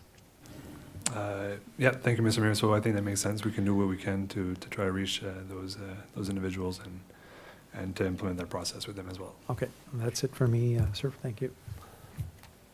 Any other comments? Councillor Deacon. Just one of the biggest parts of what came back in the public engagement was making it meaningful. And I think that's at the root of this motion that I was happy to second. And I agree fully with the mayor looking into not only folks who did fulfill their whole term or are seeing it through, but also folks who had to move on from their services before the predetermined date, and to find from all of them, was this meaningful? Was this worth your time? Did you feel like you had an impact? Any other comments, questions? I guess we put it to a vote. All in favor? Seeing as everybody was in favor, it's unanimous. Carried. Yeah, we already had mover seconder. Yeah. Thank you, Councillor. Appreciate your help on that. And I got a break from reading all of it, so it's even better. All right. Yeah, that's it. I knew I had the next one, and that's a doozy too. All right, so c'est beau, Madame Camille Laflamme, de votre côté, tout est beau. On tombe à l'item B. Notice of motion, January 26, 2026, by Councillor Lisa Deacon, post-implementation review of solid waste collection transition. This was moved by Councillor Deacon, seconded by Councillor Armstrong, whereas the township has recently implemented a significant change to its solid waste collection service model through the transition to automated collection, and whereas Council has received feedback from residents, community organizations, and businesses indicating that the impacts of these transitions have varied across different households and service users, and whereas Council has an oversight responsibility to understand how Council-approved priorities, including accessibility, equity, risk management, and service levels, are incorporated into major service changes. Therefore, be it resolved that Council directs staff to undertake a post-implementation review of the automated solid waste collection transition to be conducted from a governance, accountability, and continuous improvement perspective, and to be reported publicly to Council. And that the post-implementation review include, but not be limited to, the following components. A, process and decision-making review, governance. How council approved direction, objectives, and policy priorities were incorporated into the design and implementation of the service change. 2, how risk, equity, accessibility, and service impacts were identified, assessed, and managed throughout the planning and rollout. 3, the effectiveness of public communication, stakeholder engagement, and change management approaches. 4, the clarity and appropriateness of roles and responsibilities between council and staff in the development and implementation of the program. B, operational performance review, overall service performance and reliability during and following the transition. So financial performance relative to the approved budgets, projections, and assumptions, key operational considerations including resources, contractor performance if applicable, health and safety and transition readiness, the adequacy and effectiveness of operational mitigation measures implemented in response to identified issues. And C, impact and outcomes review. 1, impact on residents and service users, including differential impacts across household types, geographies, and user groups. 2, equity and accessibility outcomes, including identification of unintended or disproportionate impacts. 3, environmental and program outcomes relative to intended objectives. 4, alignment with council-approved strategic priorities. 5, key lessons learned and opportunities to improve future service changes and major program transitions. And further, that the post-implementation review identify any barriers or concerns that have not been possible to address operationally to date, including trade-offs made during the implementation. And further, that staff report back to council with the findings of the review, including recommended improvements or policy considerations for council information. So again, this was moved by Councillor Deakin, seconded by Councillor Armstrong. So Councillor Deakin, would you like to speak to this motion?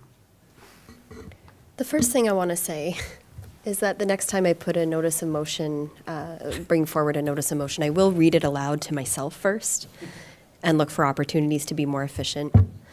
I am bringing this notice of motion forward to support, above all, learning, transparency, and public trust following this very significant service change.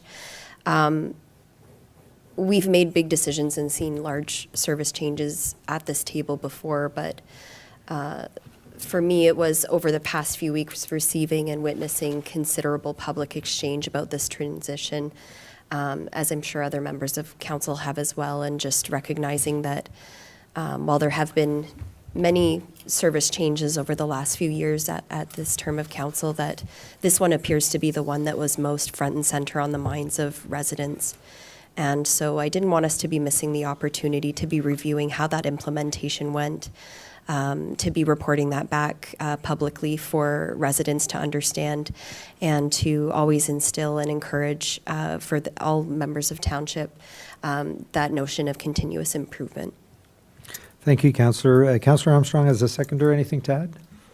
Yeah, just one thing. When I was in the Army, whenever we had an exercise or an operation, as soon as it concluded, as soon as possible after it concluded, an after-action review and report was always prepared.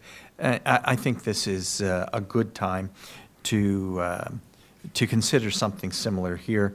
The significant change in our solid waste collection has been taken almost as traumatic for some of our residents that I've seen. And I have literally been stopped on the street walking my dog and asked questions about it. And the last time I had a discussion on this was, in fact, just last Wednesday, when a resident was thoroughly confused.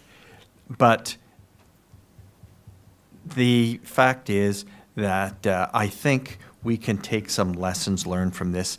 So if we ever have to do it again, we will have improved. And that is the whole objective of this resolution, is to do things better in the future. And that's the key that we have to do.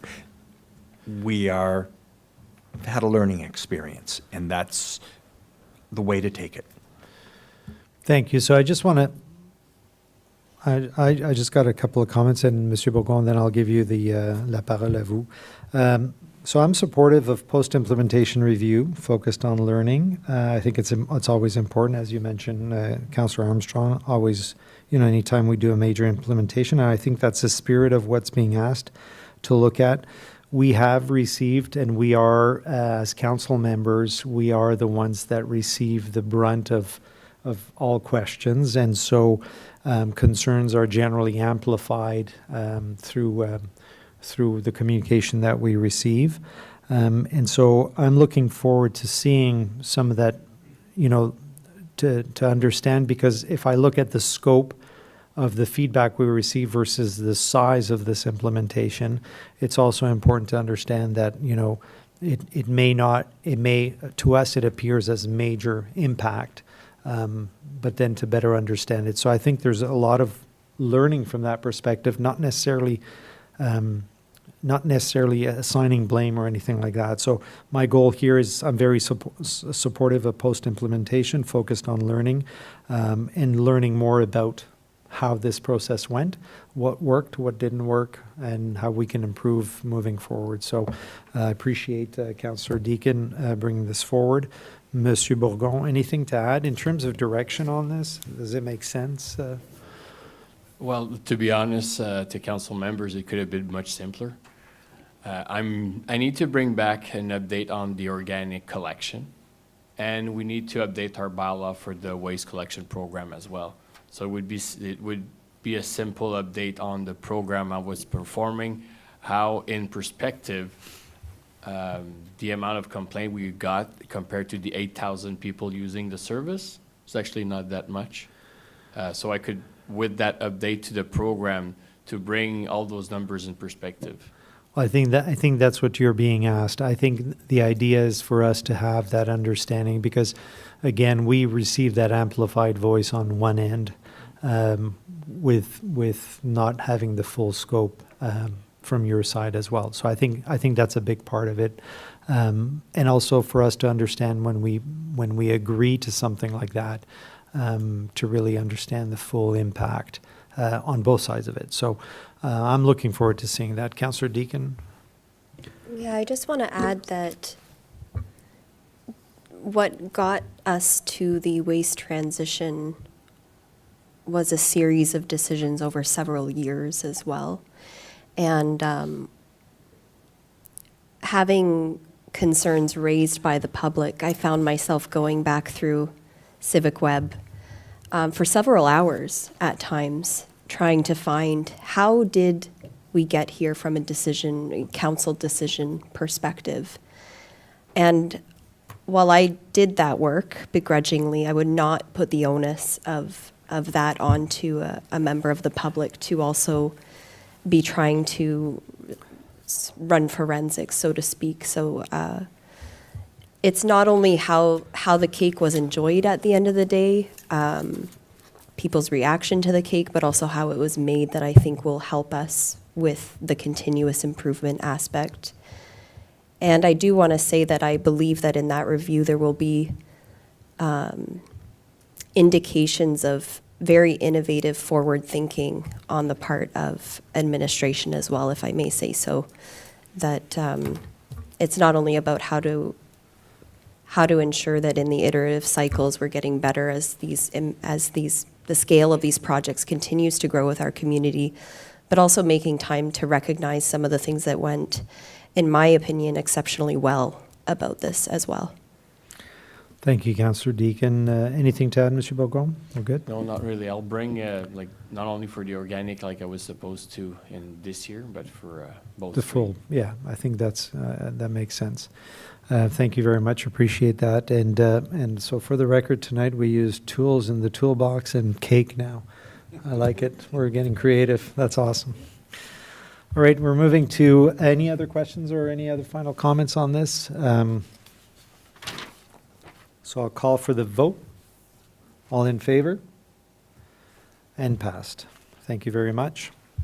All right, moving to item C.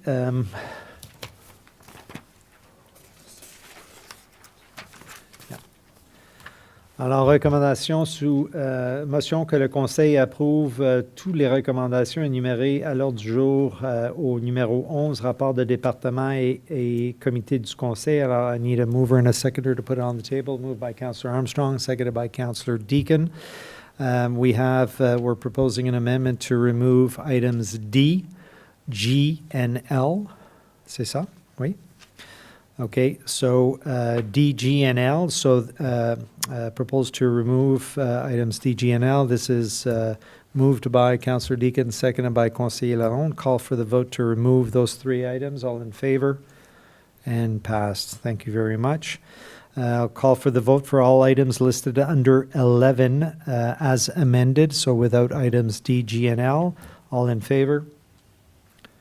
And passed. Thank you very much. All right.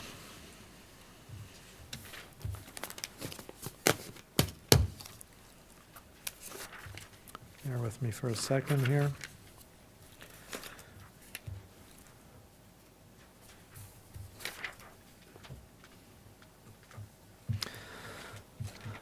All right, so the first item that we bring back is item D.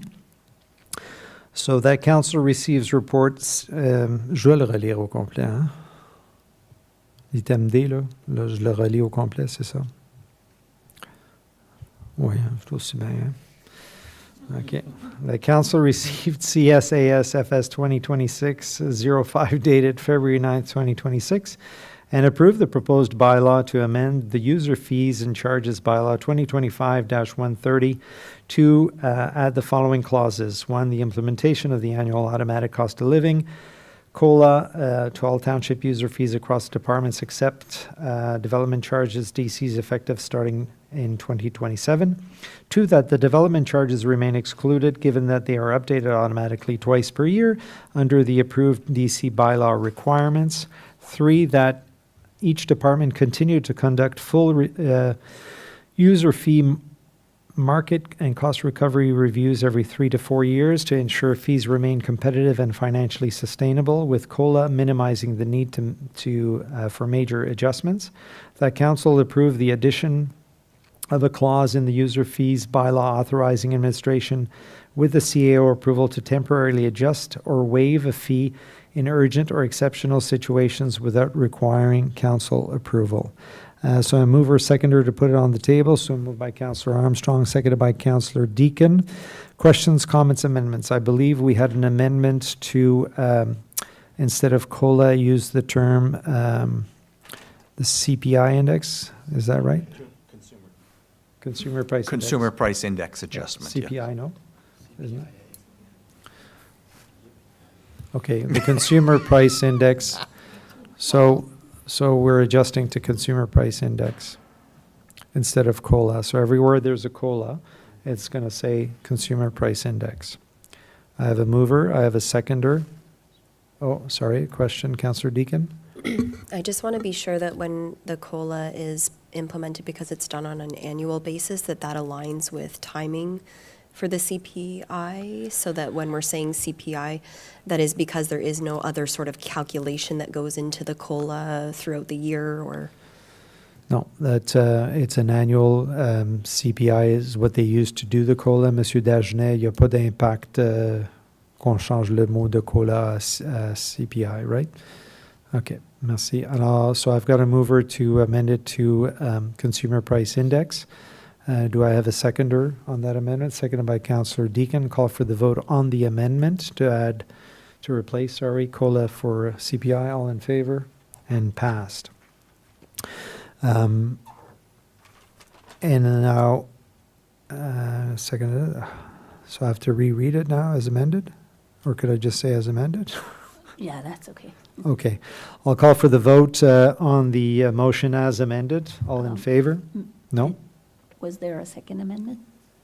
No, just the one amendment. Okay. Members of council, any other comments or questions on that? Non, je suis correct, moi. Moi, je suis correct, ça m'a été expliqué, c'est And bon. also that we also amend the bylaw with the same amendment, or do you want to separate the bylaw when we get there so we don't add that? to the resolution. So procedurally, can I amend both in one shot? Right now, yeah, so we can add that the bylaw be amended with the same, Okay, so we add that into this motion, yes. correct? So, That's so correct. you're in agreement? The mover is in agreement, the seconder, Councillor Deacon, is in agreement. Call for the vote as amended. All in favor? And passed, and thank you for saving me from rereading it. C'est bon? Alors, on avance à l'item G.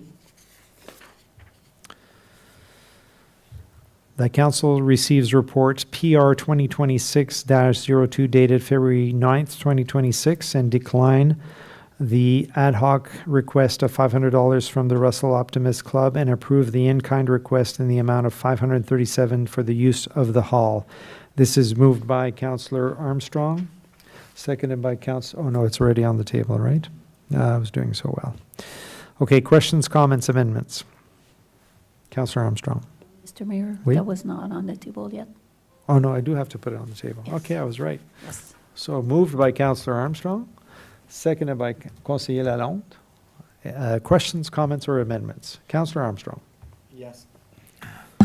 Yes, as I previously mentioned, I would like to approve the ad hoc grant. Therefore, I'd like to amend the recommendation to approve option A, that council approve the ad hoc grant request. Thank you, Councillor. Do I have a seconder for this motion? A question? Go ahead, Councillor Deacon. I'd like to not put administration on the spot, but have we had requests like this before the council? What, so if you can second the motion, we can put it on the table I and see. discuss it. I'll second Thank the you, motion to Councillor. So discuss. seconded by Councillor Deacon. Questions, comments, or amendments? Sorry. No, no problem.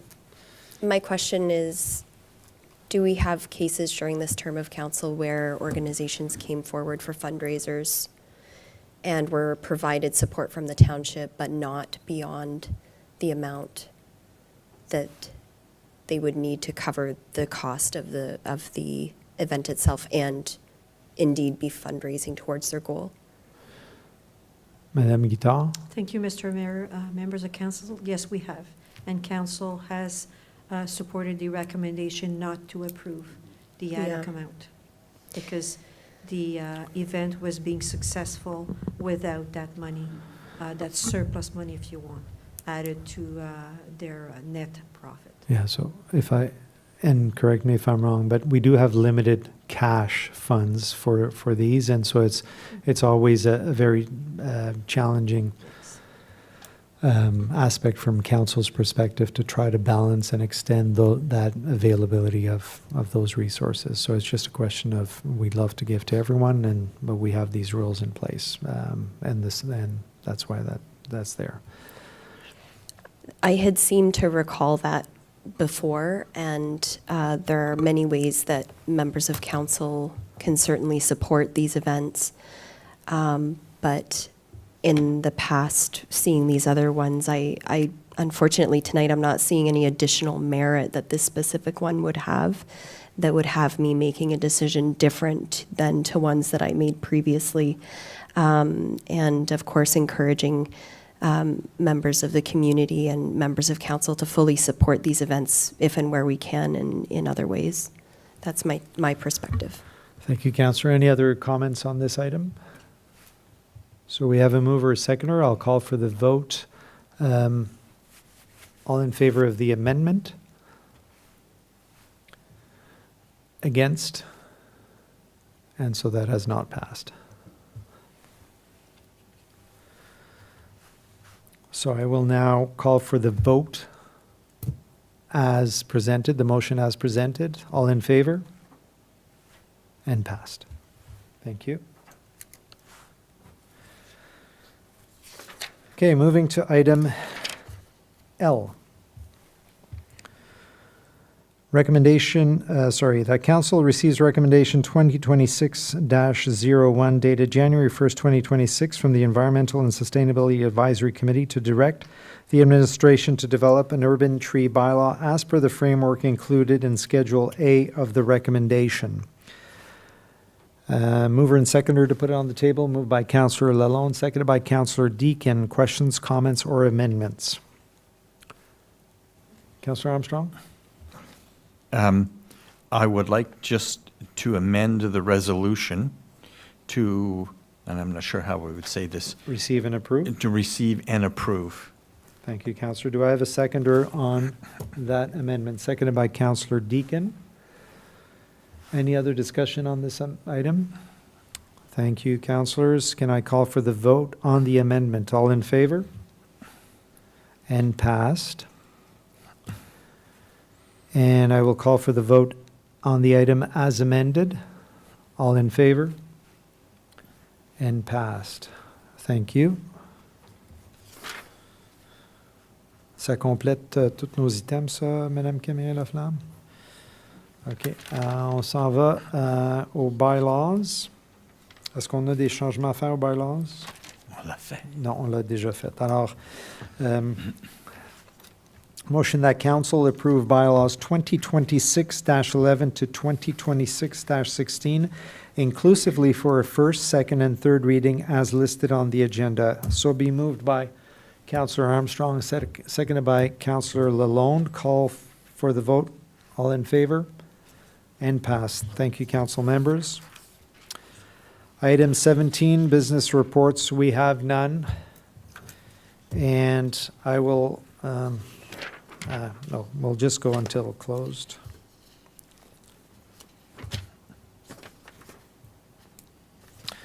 Yeah, we'll just, does anyone need a break? Yeah, okay, so let's take a 10-minute pause for the cause, and we'll be back at 10 past the hour.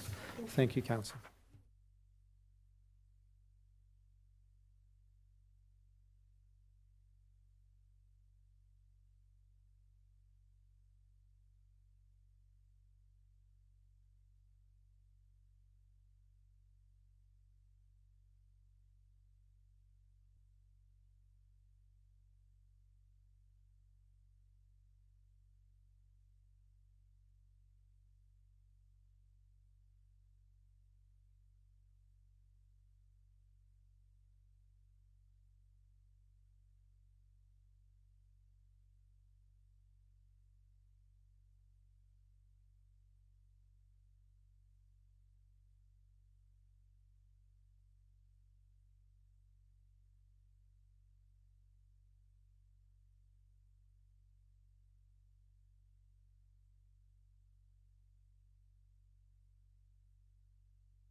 This was a longer break. There was some important discussions in play, and we didn't want to stop them. All right, moving to item 17, Madame Camille-Laflamme. J'étais à bonne place. Oui, je suis pas perdu. C'est bon. OK. Numéro 17, new business reports, we have none. Number 18, so 18A, Councillor Armstrong on snow removal. La parole est à vous. Yeah, I just have questions for staff, and I do not expect an answer this evening. In this case, it is an infill of higher density development in Embrun that has a problem with where to put the snow when the snow is removed from their parking lot. And what has happened is they piled it up the developer has piled it up in one area, but of course it is encroaching on other property owners that are in behind the property. I'm just asking how, from the planning stage, as in site plan development, do we determine that this is an adequate snow dump on the property, through to and probably building to ensure that the site is actually developed properly in accordance with the plan? And then, I don't know, does bylaw enforcement get involved if it's being used other than what was planned, or is it somebody else? Can somebody just give us an idea of how that happens, so that when we get complaints from other residents that their property is being flooded or they can't use their property because there's snow over onto their property from the newly developed area, that we can address that, or at least direct them to the proper place in the township administration? Thank you, Councillor. Monsieur Bourgon. Well, I guess the first thing would be always direct a resident to the administration. That way we can look at the specific, we can look at the surroundings, the existing plans, what was approved, is the site plan or not. So we can go through all those steps with the resident. So infrastructure at russell.ca. Exactly. And if we need to involve other department, we'll be able to do so. Okay, and from a site planning perspective, do we, site plan requirements for where snow is going to go is taken into account? Yes, it does. But sometime when you come to, when it's physical or in reality, maybe those location established in the site plan may vary for several reasons. So when we get to those type of situation, the plans are registered on title with the site plan agreement. So we have discussion with the property owner to see if that's the best case. Does the drainage can accommodate with that new location, or they need to shift everything from the original location? So those are discussions to happen with the property owner. Thank you very much. Is that answer? Yeah, so I know where to, so when I get poked in the dog park, as I've had in the past week about such things, I know where to send them. And I'm assuming that even as part of that process, that if snow accumulates, if we have a heavy snowfall or whatever, that it is incumbent upon a property owner to remove snow from their property if it's obvious that it was going to exceed the planned limits of their snow dump area. Where would they put it? Monsieur Bourgon. Lots of different contractors have their own snow removal site.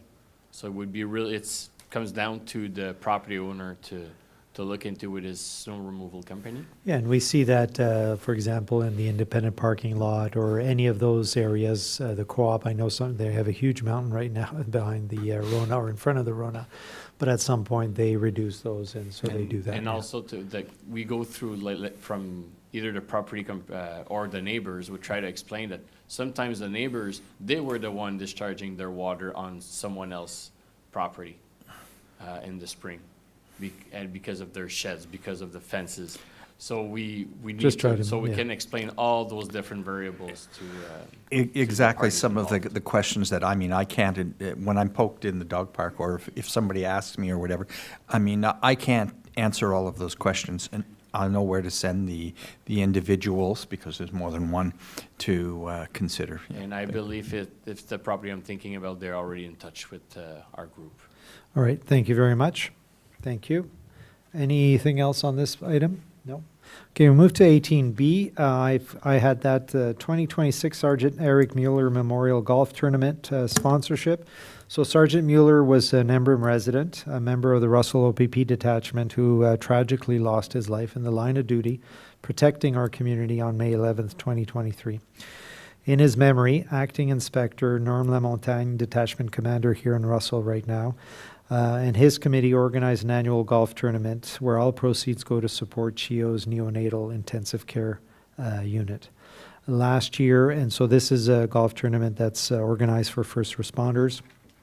And again, it's in the memory of Sergeant Eric Mueller. So last year, I donated some monies from my fund in terms of doing a sponsorship, but I wanted to bring it to the table and to administration that given that this is not just it's not just a question of supporting a good cause. It's really in memory of a fallen OPP officer, a member of our community here that gave his life and whose family is impacted for the rest of their lives.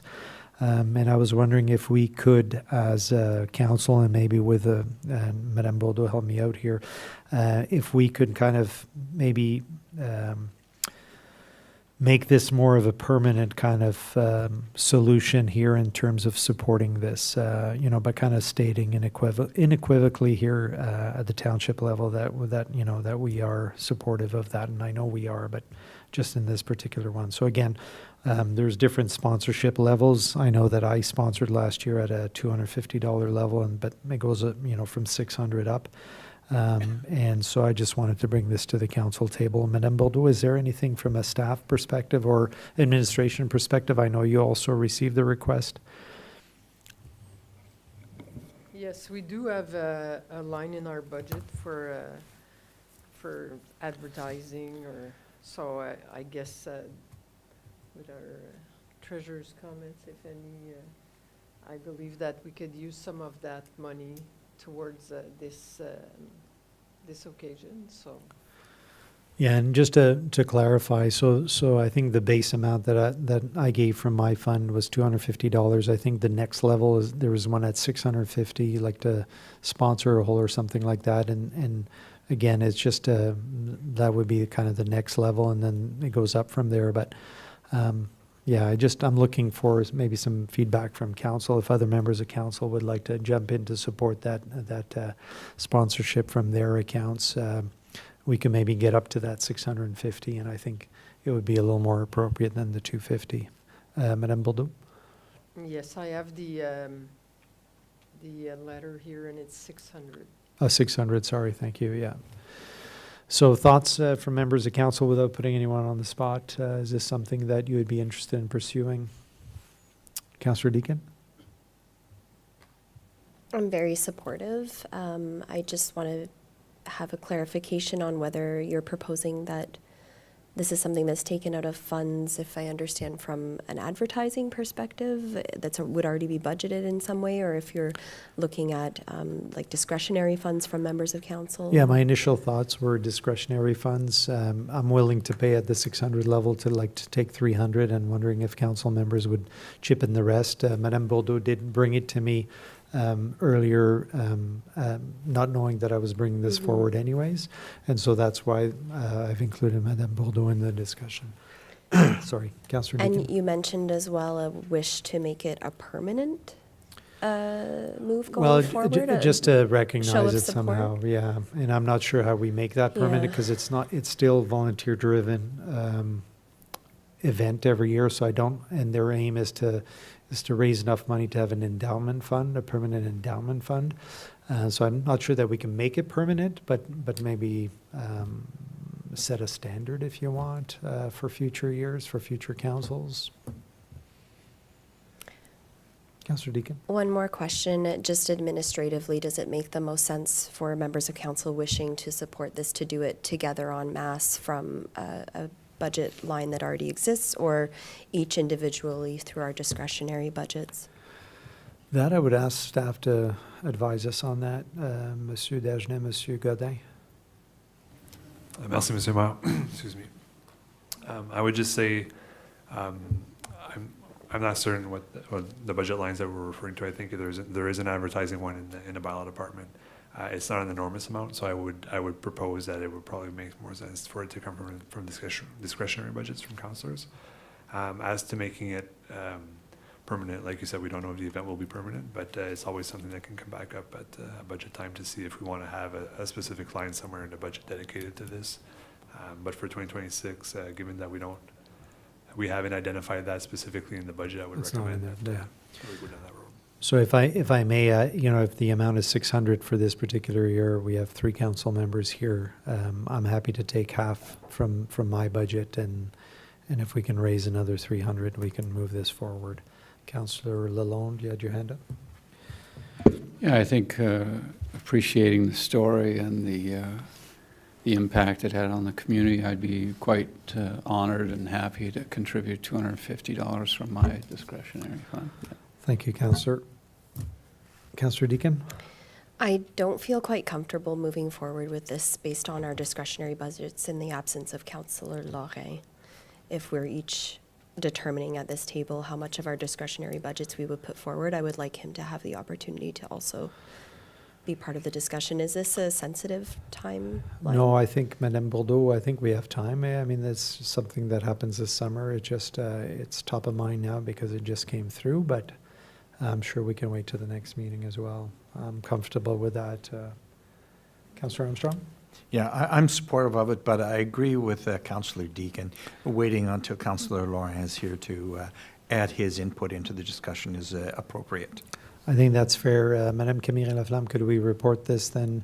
Could we add this to the agenda as a council item at the next meeting? At the next meeting, sure. Yeah. And I see on the email, it's Saturday, August 15. That's correct. I don't know that in traditional golf tournaments that we support, a lot of times members of staff or council go to those golf tournaments. This is, and I wanted to underline that it is for members of the police community. And so I'm not sure that we receive an invite with that at that level. But I made that clear from the get-go. But yeah, so we'll defer that discussion to, si on peut juste le rajouter, s'assurer qu'on ne l'oublie pas pour la prochaine réunion. Merci. Thank you, council members. Appreciate your thoughts on that. Alors, on tombe à l'item 18C, Black History Month. Councillor Deacon. Thank you. I was approached by a community member, a member of the Black community here in Russell Township, with the fantastic news, in my view, that for the first time ever, there will be a Black History Month event organized in our township. The date is set for February 28th. My understanding is that they have received quite a bit of interest from performers, speakers, as well as community members wanting to attend and celebrate together Black history, which traditionally has been less recognized. And so this is why this month exists and is recognized as for Black history, Black excellence, Black joy to come forward and to be celebrated. Unfortunately, we've run into some procedural snags. I expressed, of course, right away that I would like to support the event in any way that I can, and that I would be bringing this to council. The group, it is a tight timeline for the event taking place, and unfortunately, to date, the group has not been able to secure funding through the community grants program. I believe that it's in a bit of a procedural limbo at this point, not on any part of the administration, but just in the timing and the way that things go. And so in order to ensure that this event does move forward for the end of the month, I would like us to work as a council to determine a way to tonight provide some sort of confirmation and show of support to ensure that this event is able to go forward. I do know that one of the aspects of the event was to have it at Salle Camille Pichet. So one of the asks would be to have the room in kind. And there was also a request for funding to support the programming of the day, the organizing, if any, AV, tech, et cetera, needs to be supplied as well. So I would be proposing that we do try to find a way, perhaps similar to the previous conversation, to be supporting this with funding as well, to support those volunteer organizers of this new group to pull together the event and make it happen. Thank you, Councillor. Madame Guittard, just to clarify, so this didn't come as part of a regular request because of timing, I assume? Is that a fair assumption? Thank you, Mr. Mayor, members of council. Exactly. Okay. So we've received we were in talks starting on January 29th. We had some back and forth, and we still need a little bit of extra information to be able to submit the recommendation with the report, which we could not do that for tonight. So that's why Councillor Deakin is bringing this up tonight. Okay, clarification, Councillor Deakin, in terms of the situation there, the event is at the end of February. Can we wait until the next meeting? Would that work?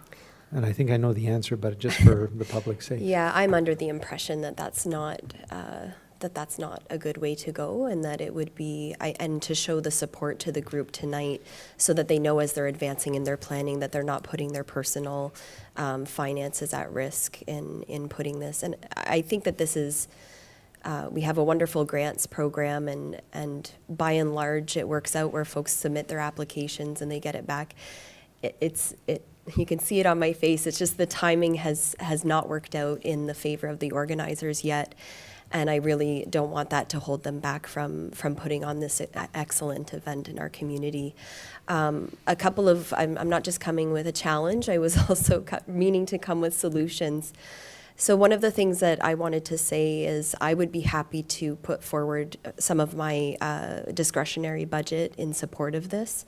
I'm also wondering if we can't, as a council, approve some amount of the request that did come to administration ahead of time so that the organizers do understand that that amount is available to them.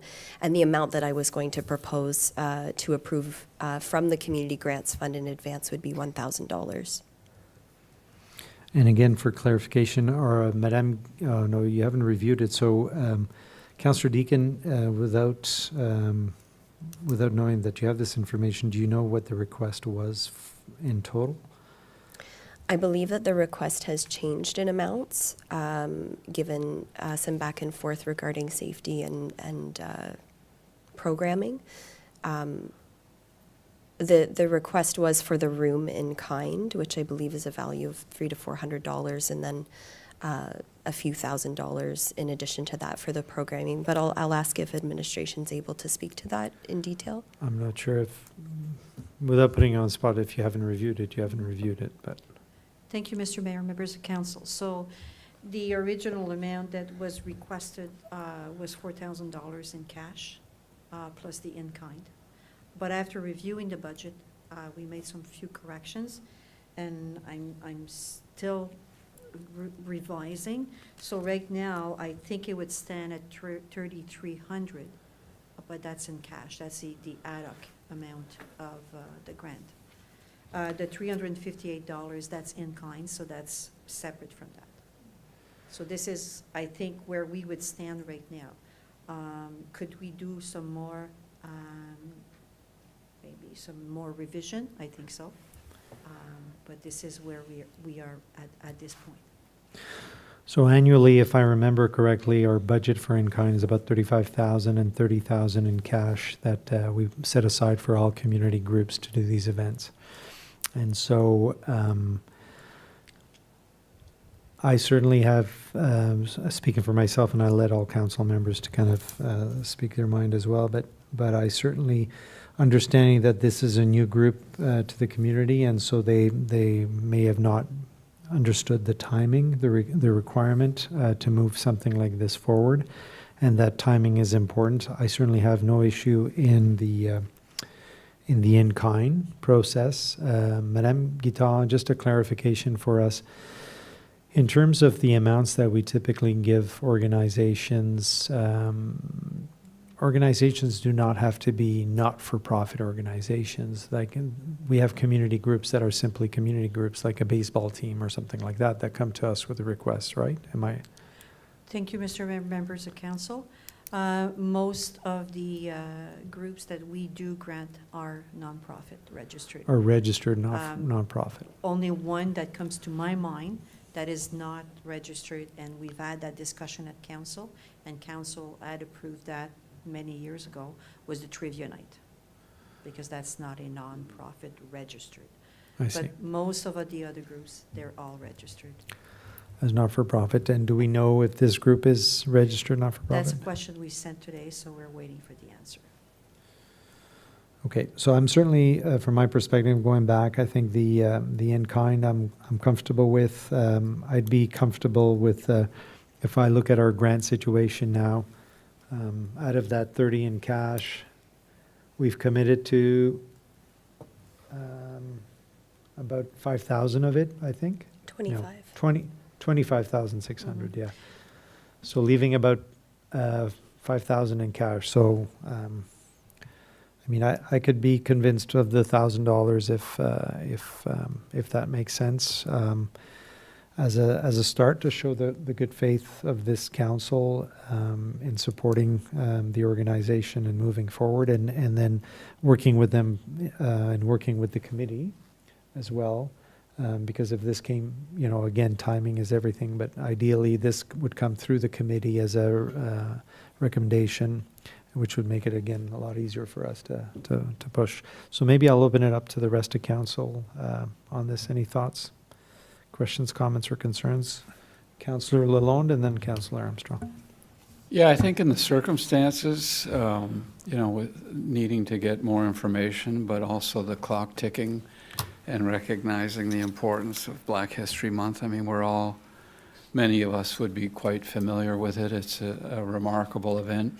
And what's exciting for us, at least in the community I live in Russell, is we have, for the first time in a long time, Black families moving into our community. When I came in '83, I don't recall other than one or two families. So it's quite exciting now to see that we're getting a larger community interested in coming out our way. So I think in the circumstances and wanting to be a welcoming township and having a growing population that is diverse now, and the recommendation of Councillor Deacon for $1,000 and the hall in kind, I would certainly support that in the circumstances as well. Thank you. Councillor Armstrong? Yeah, I'm willing to support the $1,000 cash. It's no problem. Councillor Deacon? I have a question, and then I will put forward a motion. In terms of the discretionary budget that members of council have, because this is not, we have not seen the grant application, and the grant application has not been denied by council. If I understand correctly, according to the council remuneration policy, members of council would be permitted to make a contribution towards this as part of their discretionary budget as well. Monsieur Godin, Monsieur Dagenet, commentaire là-dessus, c'est dans les ordres du possible? Oui, merci, Mr. Masso. It is permitted to support local events. I think there's a limit of 20% of discretionary budgets. So for councillors, the total discretionary budget being $3,700, 20% would represent roughly 7,400? 740. So that would be what you're working with. Thank you. So I would like to make a motion to suspend the rules of procedure so that council is able to vote tonight to support this initiative with $1,000 and the room in kind. Thank you, Councillor. I've got a motion to suspend rules of procedure. Do I have a seconder on that motion? Seconded by Councillor Armstrong. All in favor to suspend rules of procedure on this? And passed. Thank you. And so we have a motion. Yeah, I'll just put the motion on the table and we can discuss it. So can you just repeat the motion? Motion to support the upcoming February 28th Black History Month event with Salle Camille Pichet in kind and $1,000 in cash from the Community Grants Program budget. Merci, Conseillère Deakin. Do I have a seconder for this motion? Seconded by Councillor Armstrong. Questions, comments? Madame Guittard. Question, commentaire? Thank you, Mr. Mayor, members of council. Yeah, I do have a question. So this means that I will not bring back this report? I just want to confirm. That's a fair Okay. question. I think that's a fair assumption, yes. Yeah. Okay. So would council still like the administration to entertain the continuity of the questions that we had asked before? And is that, do you think it's important to go on with that, or I just? Okay. So that's a fair question. I've got Councillor Armstrong with his hand up. Yeah, I think you should go through, just to make sure that when this comes up again, which I'm fairly certain it will come up again repeatedly, we don't have the same situation. Everybody will be well informed about how to proceed, and it'll get done properly and in a timely manner. Okay. Councillor Deakin. Thank you. And to Madame Guittard's question as well, that with the motion and the spirit that I'm bringing to it, it's not meant to waive any sort of responsibilities of the organizers of the event during or after the event with regards to accountability in terms of how the funds were spent, et cetera. Okay. Yeah, so same procedure as we would always have, and I agree with council that we want all the information. Moving forward, this could be a regular occurrence, and I think it's just part of, accountability and transparency. Thank you. So we did the vote. The vote passed. Madame Camille Laflamme, tout est en ordre de notre côté? Yes, Mr. Mayor, just maybe, do we want to add a number for the in-kind or not? Does Ms. Guittard? Madame Guittard, Nida. quand on le met dans une motion normalement? Yeah, it would have been the amount without the taxes. I'm pretty sure 534? it's 358. Oh, 358. And we are also allowing them the day before, but there's no charge for that. Okay, so, We're allowing them to use the hall free of charge to set up. okay, Madame Camille Laflamme, can you reread the motion? So just to make sure all council members are still in agreement? Yes, so I have to support the Black History Month event on February 28, 2026 at the Centre Communautaire Camille Pichet, and that the hall be provided as in-kind for $358 plus tax and $1,000 in cash. Thank you. Council members still in agreement with this? So we haven't voted Yeah, okay. yet. You said that we voted. That's great. That's right. We're still discussing it. You're correct. Who's trying to? It's good. Okay, so additional questions or comments? I think the only thing I would change there, Madame Camille Laflamme, is the value of $358. À place de juste dire $358. C'est bon. Conseillère Deakin? My only other comment is thank you to fellow members of council for the discussion around this and for the recognition that this will be an exceptional event in our community that I'm glad that council seems to be going in the direction of supporting. Thank you, and we look forward to many more of these events as the mosaic of our community continuously changes. I'm very excited to see this happen. So, and thank you for bringing it forward, Councillor. Appreciate it. Alors, on passe au vote. OK. Tu pensais que j'allais oublier, hein? OK, call for the vote. All in favor? And passed. Merci. All right, moving to 18D. Township official plan. So we adopted the official plan back in May. And 8 months later, we're still waiting for review and approval at the county level. And so I'm just wondering, Monsieur Bourgon, is there anything that this council can do to speed up the process or move it ahead? Do you have any information for us? At this point in time, we're still waiting on the approval from the county. Last we've heard, there's still little things that they want to review. From my understanding, I don't believe there's anything council can do at this point. It's still being reviewed by the administration at the county level. Okay, and in the past, like, so it's been over 8 months. Is this normal? I just want to check, like, it may be completely normal, and so. To be honest, council, I don't recall last process, the time frame it took. Okay. I think if Councillor Lauren was here, he could probably give us history. Councillor Armstrong, do you have that history? Yeah, a little bit. We're on time compared Okay. to previous approvals. So it's not outside of the range? Okay, excellent. I just wanted to, I was wondering, because I was looking at my files that are still pending, so that's great. Thank you very much. All right, number 19. Qu'est-ce qu'on cherche, Madame Camille Laflamme? I don't recall if we had a mover, seconder to suspend the rules, yes? Yes, we did, yeah. We did, yeah. okay. Est-ce que tu l'as enregistré? C'est bon? Okay, yes, we got C'est it, bon? thanks. All right. Yes, that's coming up, yeah. Okay, sorry, and thank you. I was passing it, it's right here. 18E, Councillor Armstrong and Planning Act.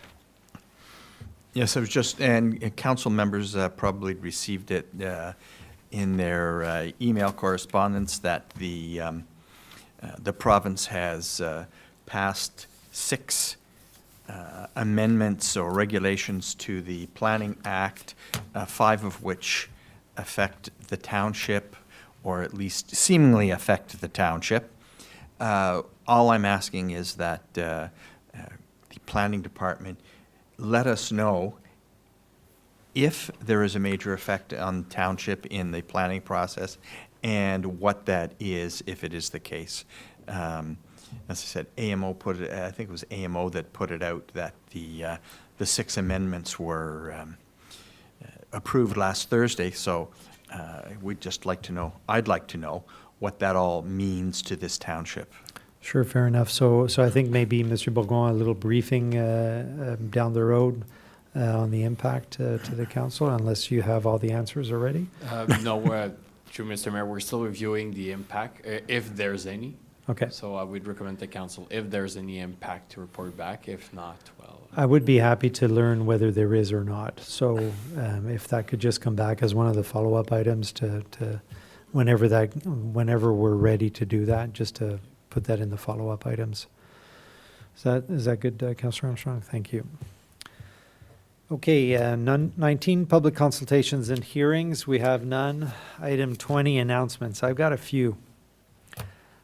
So first of all, just a little bit of kind of get back on a few things that have passed since our last meeting. So on Wednesday, January 28th, I met with Dr. Paul of the Eastern Ontario Health Unit, just to let council know that I am now a member of that board of directors. And so I'll be participating in those meetings. On Tuesday, February 3rd, I was hosted by MP Mingarelli on the Hill to discuss key issues and needs for our townships around infrastructure, around growth and challenges that we're facing. I had the honor and opportunity to meet our former PM, Mr. Harper, who was actually there for the unveiling of his portrait. So that was a pleasant surprise. So a big thank you to MP Mingarelli for her support for our community and willing to listen and get involved in supporting the community.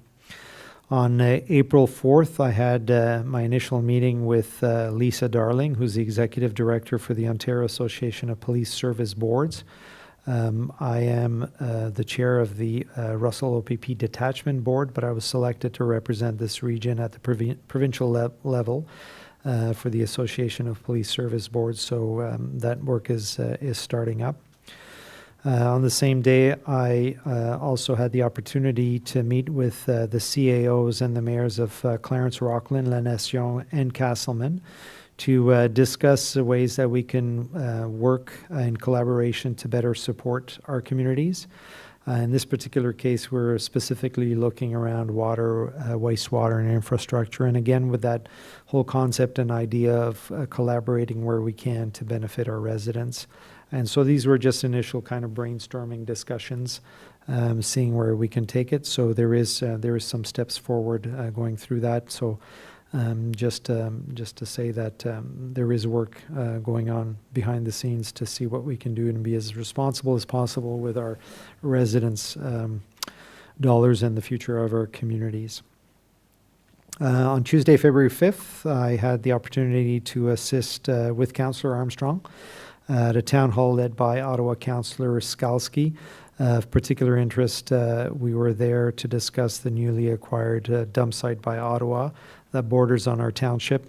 Initial discussions appear to demonstrate that we will be finding out a little bit more of this in the 12 months coming. I had written a letter directly to Mayor Sutcliffe and Councillor Skalski when this was being considered, asking that we are held or we are informed of all movements around that and that our residents and community are considered through this process.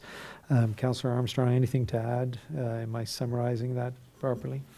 Yeah, you've got it. And just that there are far more questions than answers right at the moment. Absolutely, yeah. Thank you. Thank you, Councillor. On February 6th, on Friday, I had the opportunity with Councillor Deacon to assist the county's official launch of the new Youth Awareness and Prevention Program. It's called Teen IRL in Real Life. This program is spearheaded by the Service aux Victimes de Prescott-Russell, an amazing organization within our county that does so much with so little. Big kudos to them for initiating that. And that is being done in partnership with the OPP, the United Counties of Prescott-Russell, and Saint Nova. The program is really designed to support community workers to help young people navigate issues like violence, consent, online safety. So there'll be presentations just at schools and other community partners around that program. Later on the 6th, I was in Marionville to serve with my colleagues from Ottawa, North Dundas, as well as MPP Sarrazin and Derouz for the Marionville Carnaval. And so we were serving at the spaghetti and bean dinner. It's always a great opportunity to meet with my colleagues, with Marionville being such an interesting village that is on within 3 municipalities. So as we stand behind the table dishing out spaghetti and beans, it's a good opportunity to discuss some of the key issues and matters that are going on. Speaking of Marionville, I had also the opportunity to assist in the Marionville community, residents community group. And with the support of Monsieur Dagenet, we are in discussions of a new signage for the community hall there that is going to be supported by Ottawa, we hope, and by North Dundas, and trying to do this again in the spirit of collaboration to try to improve that communication for all the residents in that community. And thank you to Monsieur Dagenet for participating in that. Almost finished. Upcoming later this week, I will be participating in the Changemaker Fair in Ottawa as a member of what we call the Human Library, supporting youth engagement and with civic life, public service, and social impact career pathways. And a big thank you to Councillor Deacon who connected me with that, and I know Councillor Deacon will be getting involved in that as well. I'll also be on Wednesday, I think, participating and doing a ride-along with our local OPP, so I'm interested and looking forward to experiencing that as well.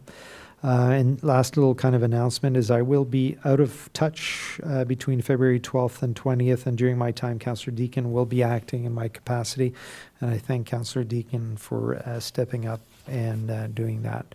That's all my announcements. Any other announcements? No? All right. Okay, moving to 21, strategic discussion, we have none. 22, closed session. So pursuant to Section 239, 2, 3, and 3.1 of the Municipal Act 2001, SO 2001, Chapter 25, motion to move into closed meeting at the hour of 8:54 to address matters pertaining to Section 239 of the Municipal Act 2001, SO 2001, Chapter 25, to consider matters relating to, 1, land purchase, intersection St. Pierre Road and Notre Dame Street in Ember, and report CS 2026-01. S2C, a proposed or pending acquisition or disposition of land by the municipality or local board, and S2K, a position, plan, procedure, criteria, or instruction to be applied to any negotiation carried on or to be carried on behalf of the municipality or local board. And 2, closed session minutes of the regular council meeting dated January 26, 2026. And that is moved by Councillor Deakin, seconded by Councillor Armstrong. Call for the vote. All in favor and passed. We are moving into closed session. Thank you.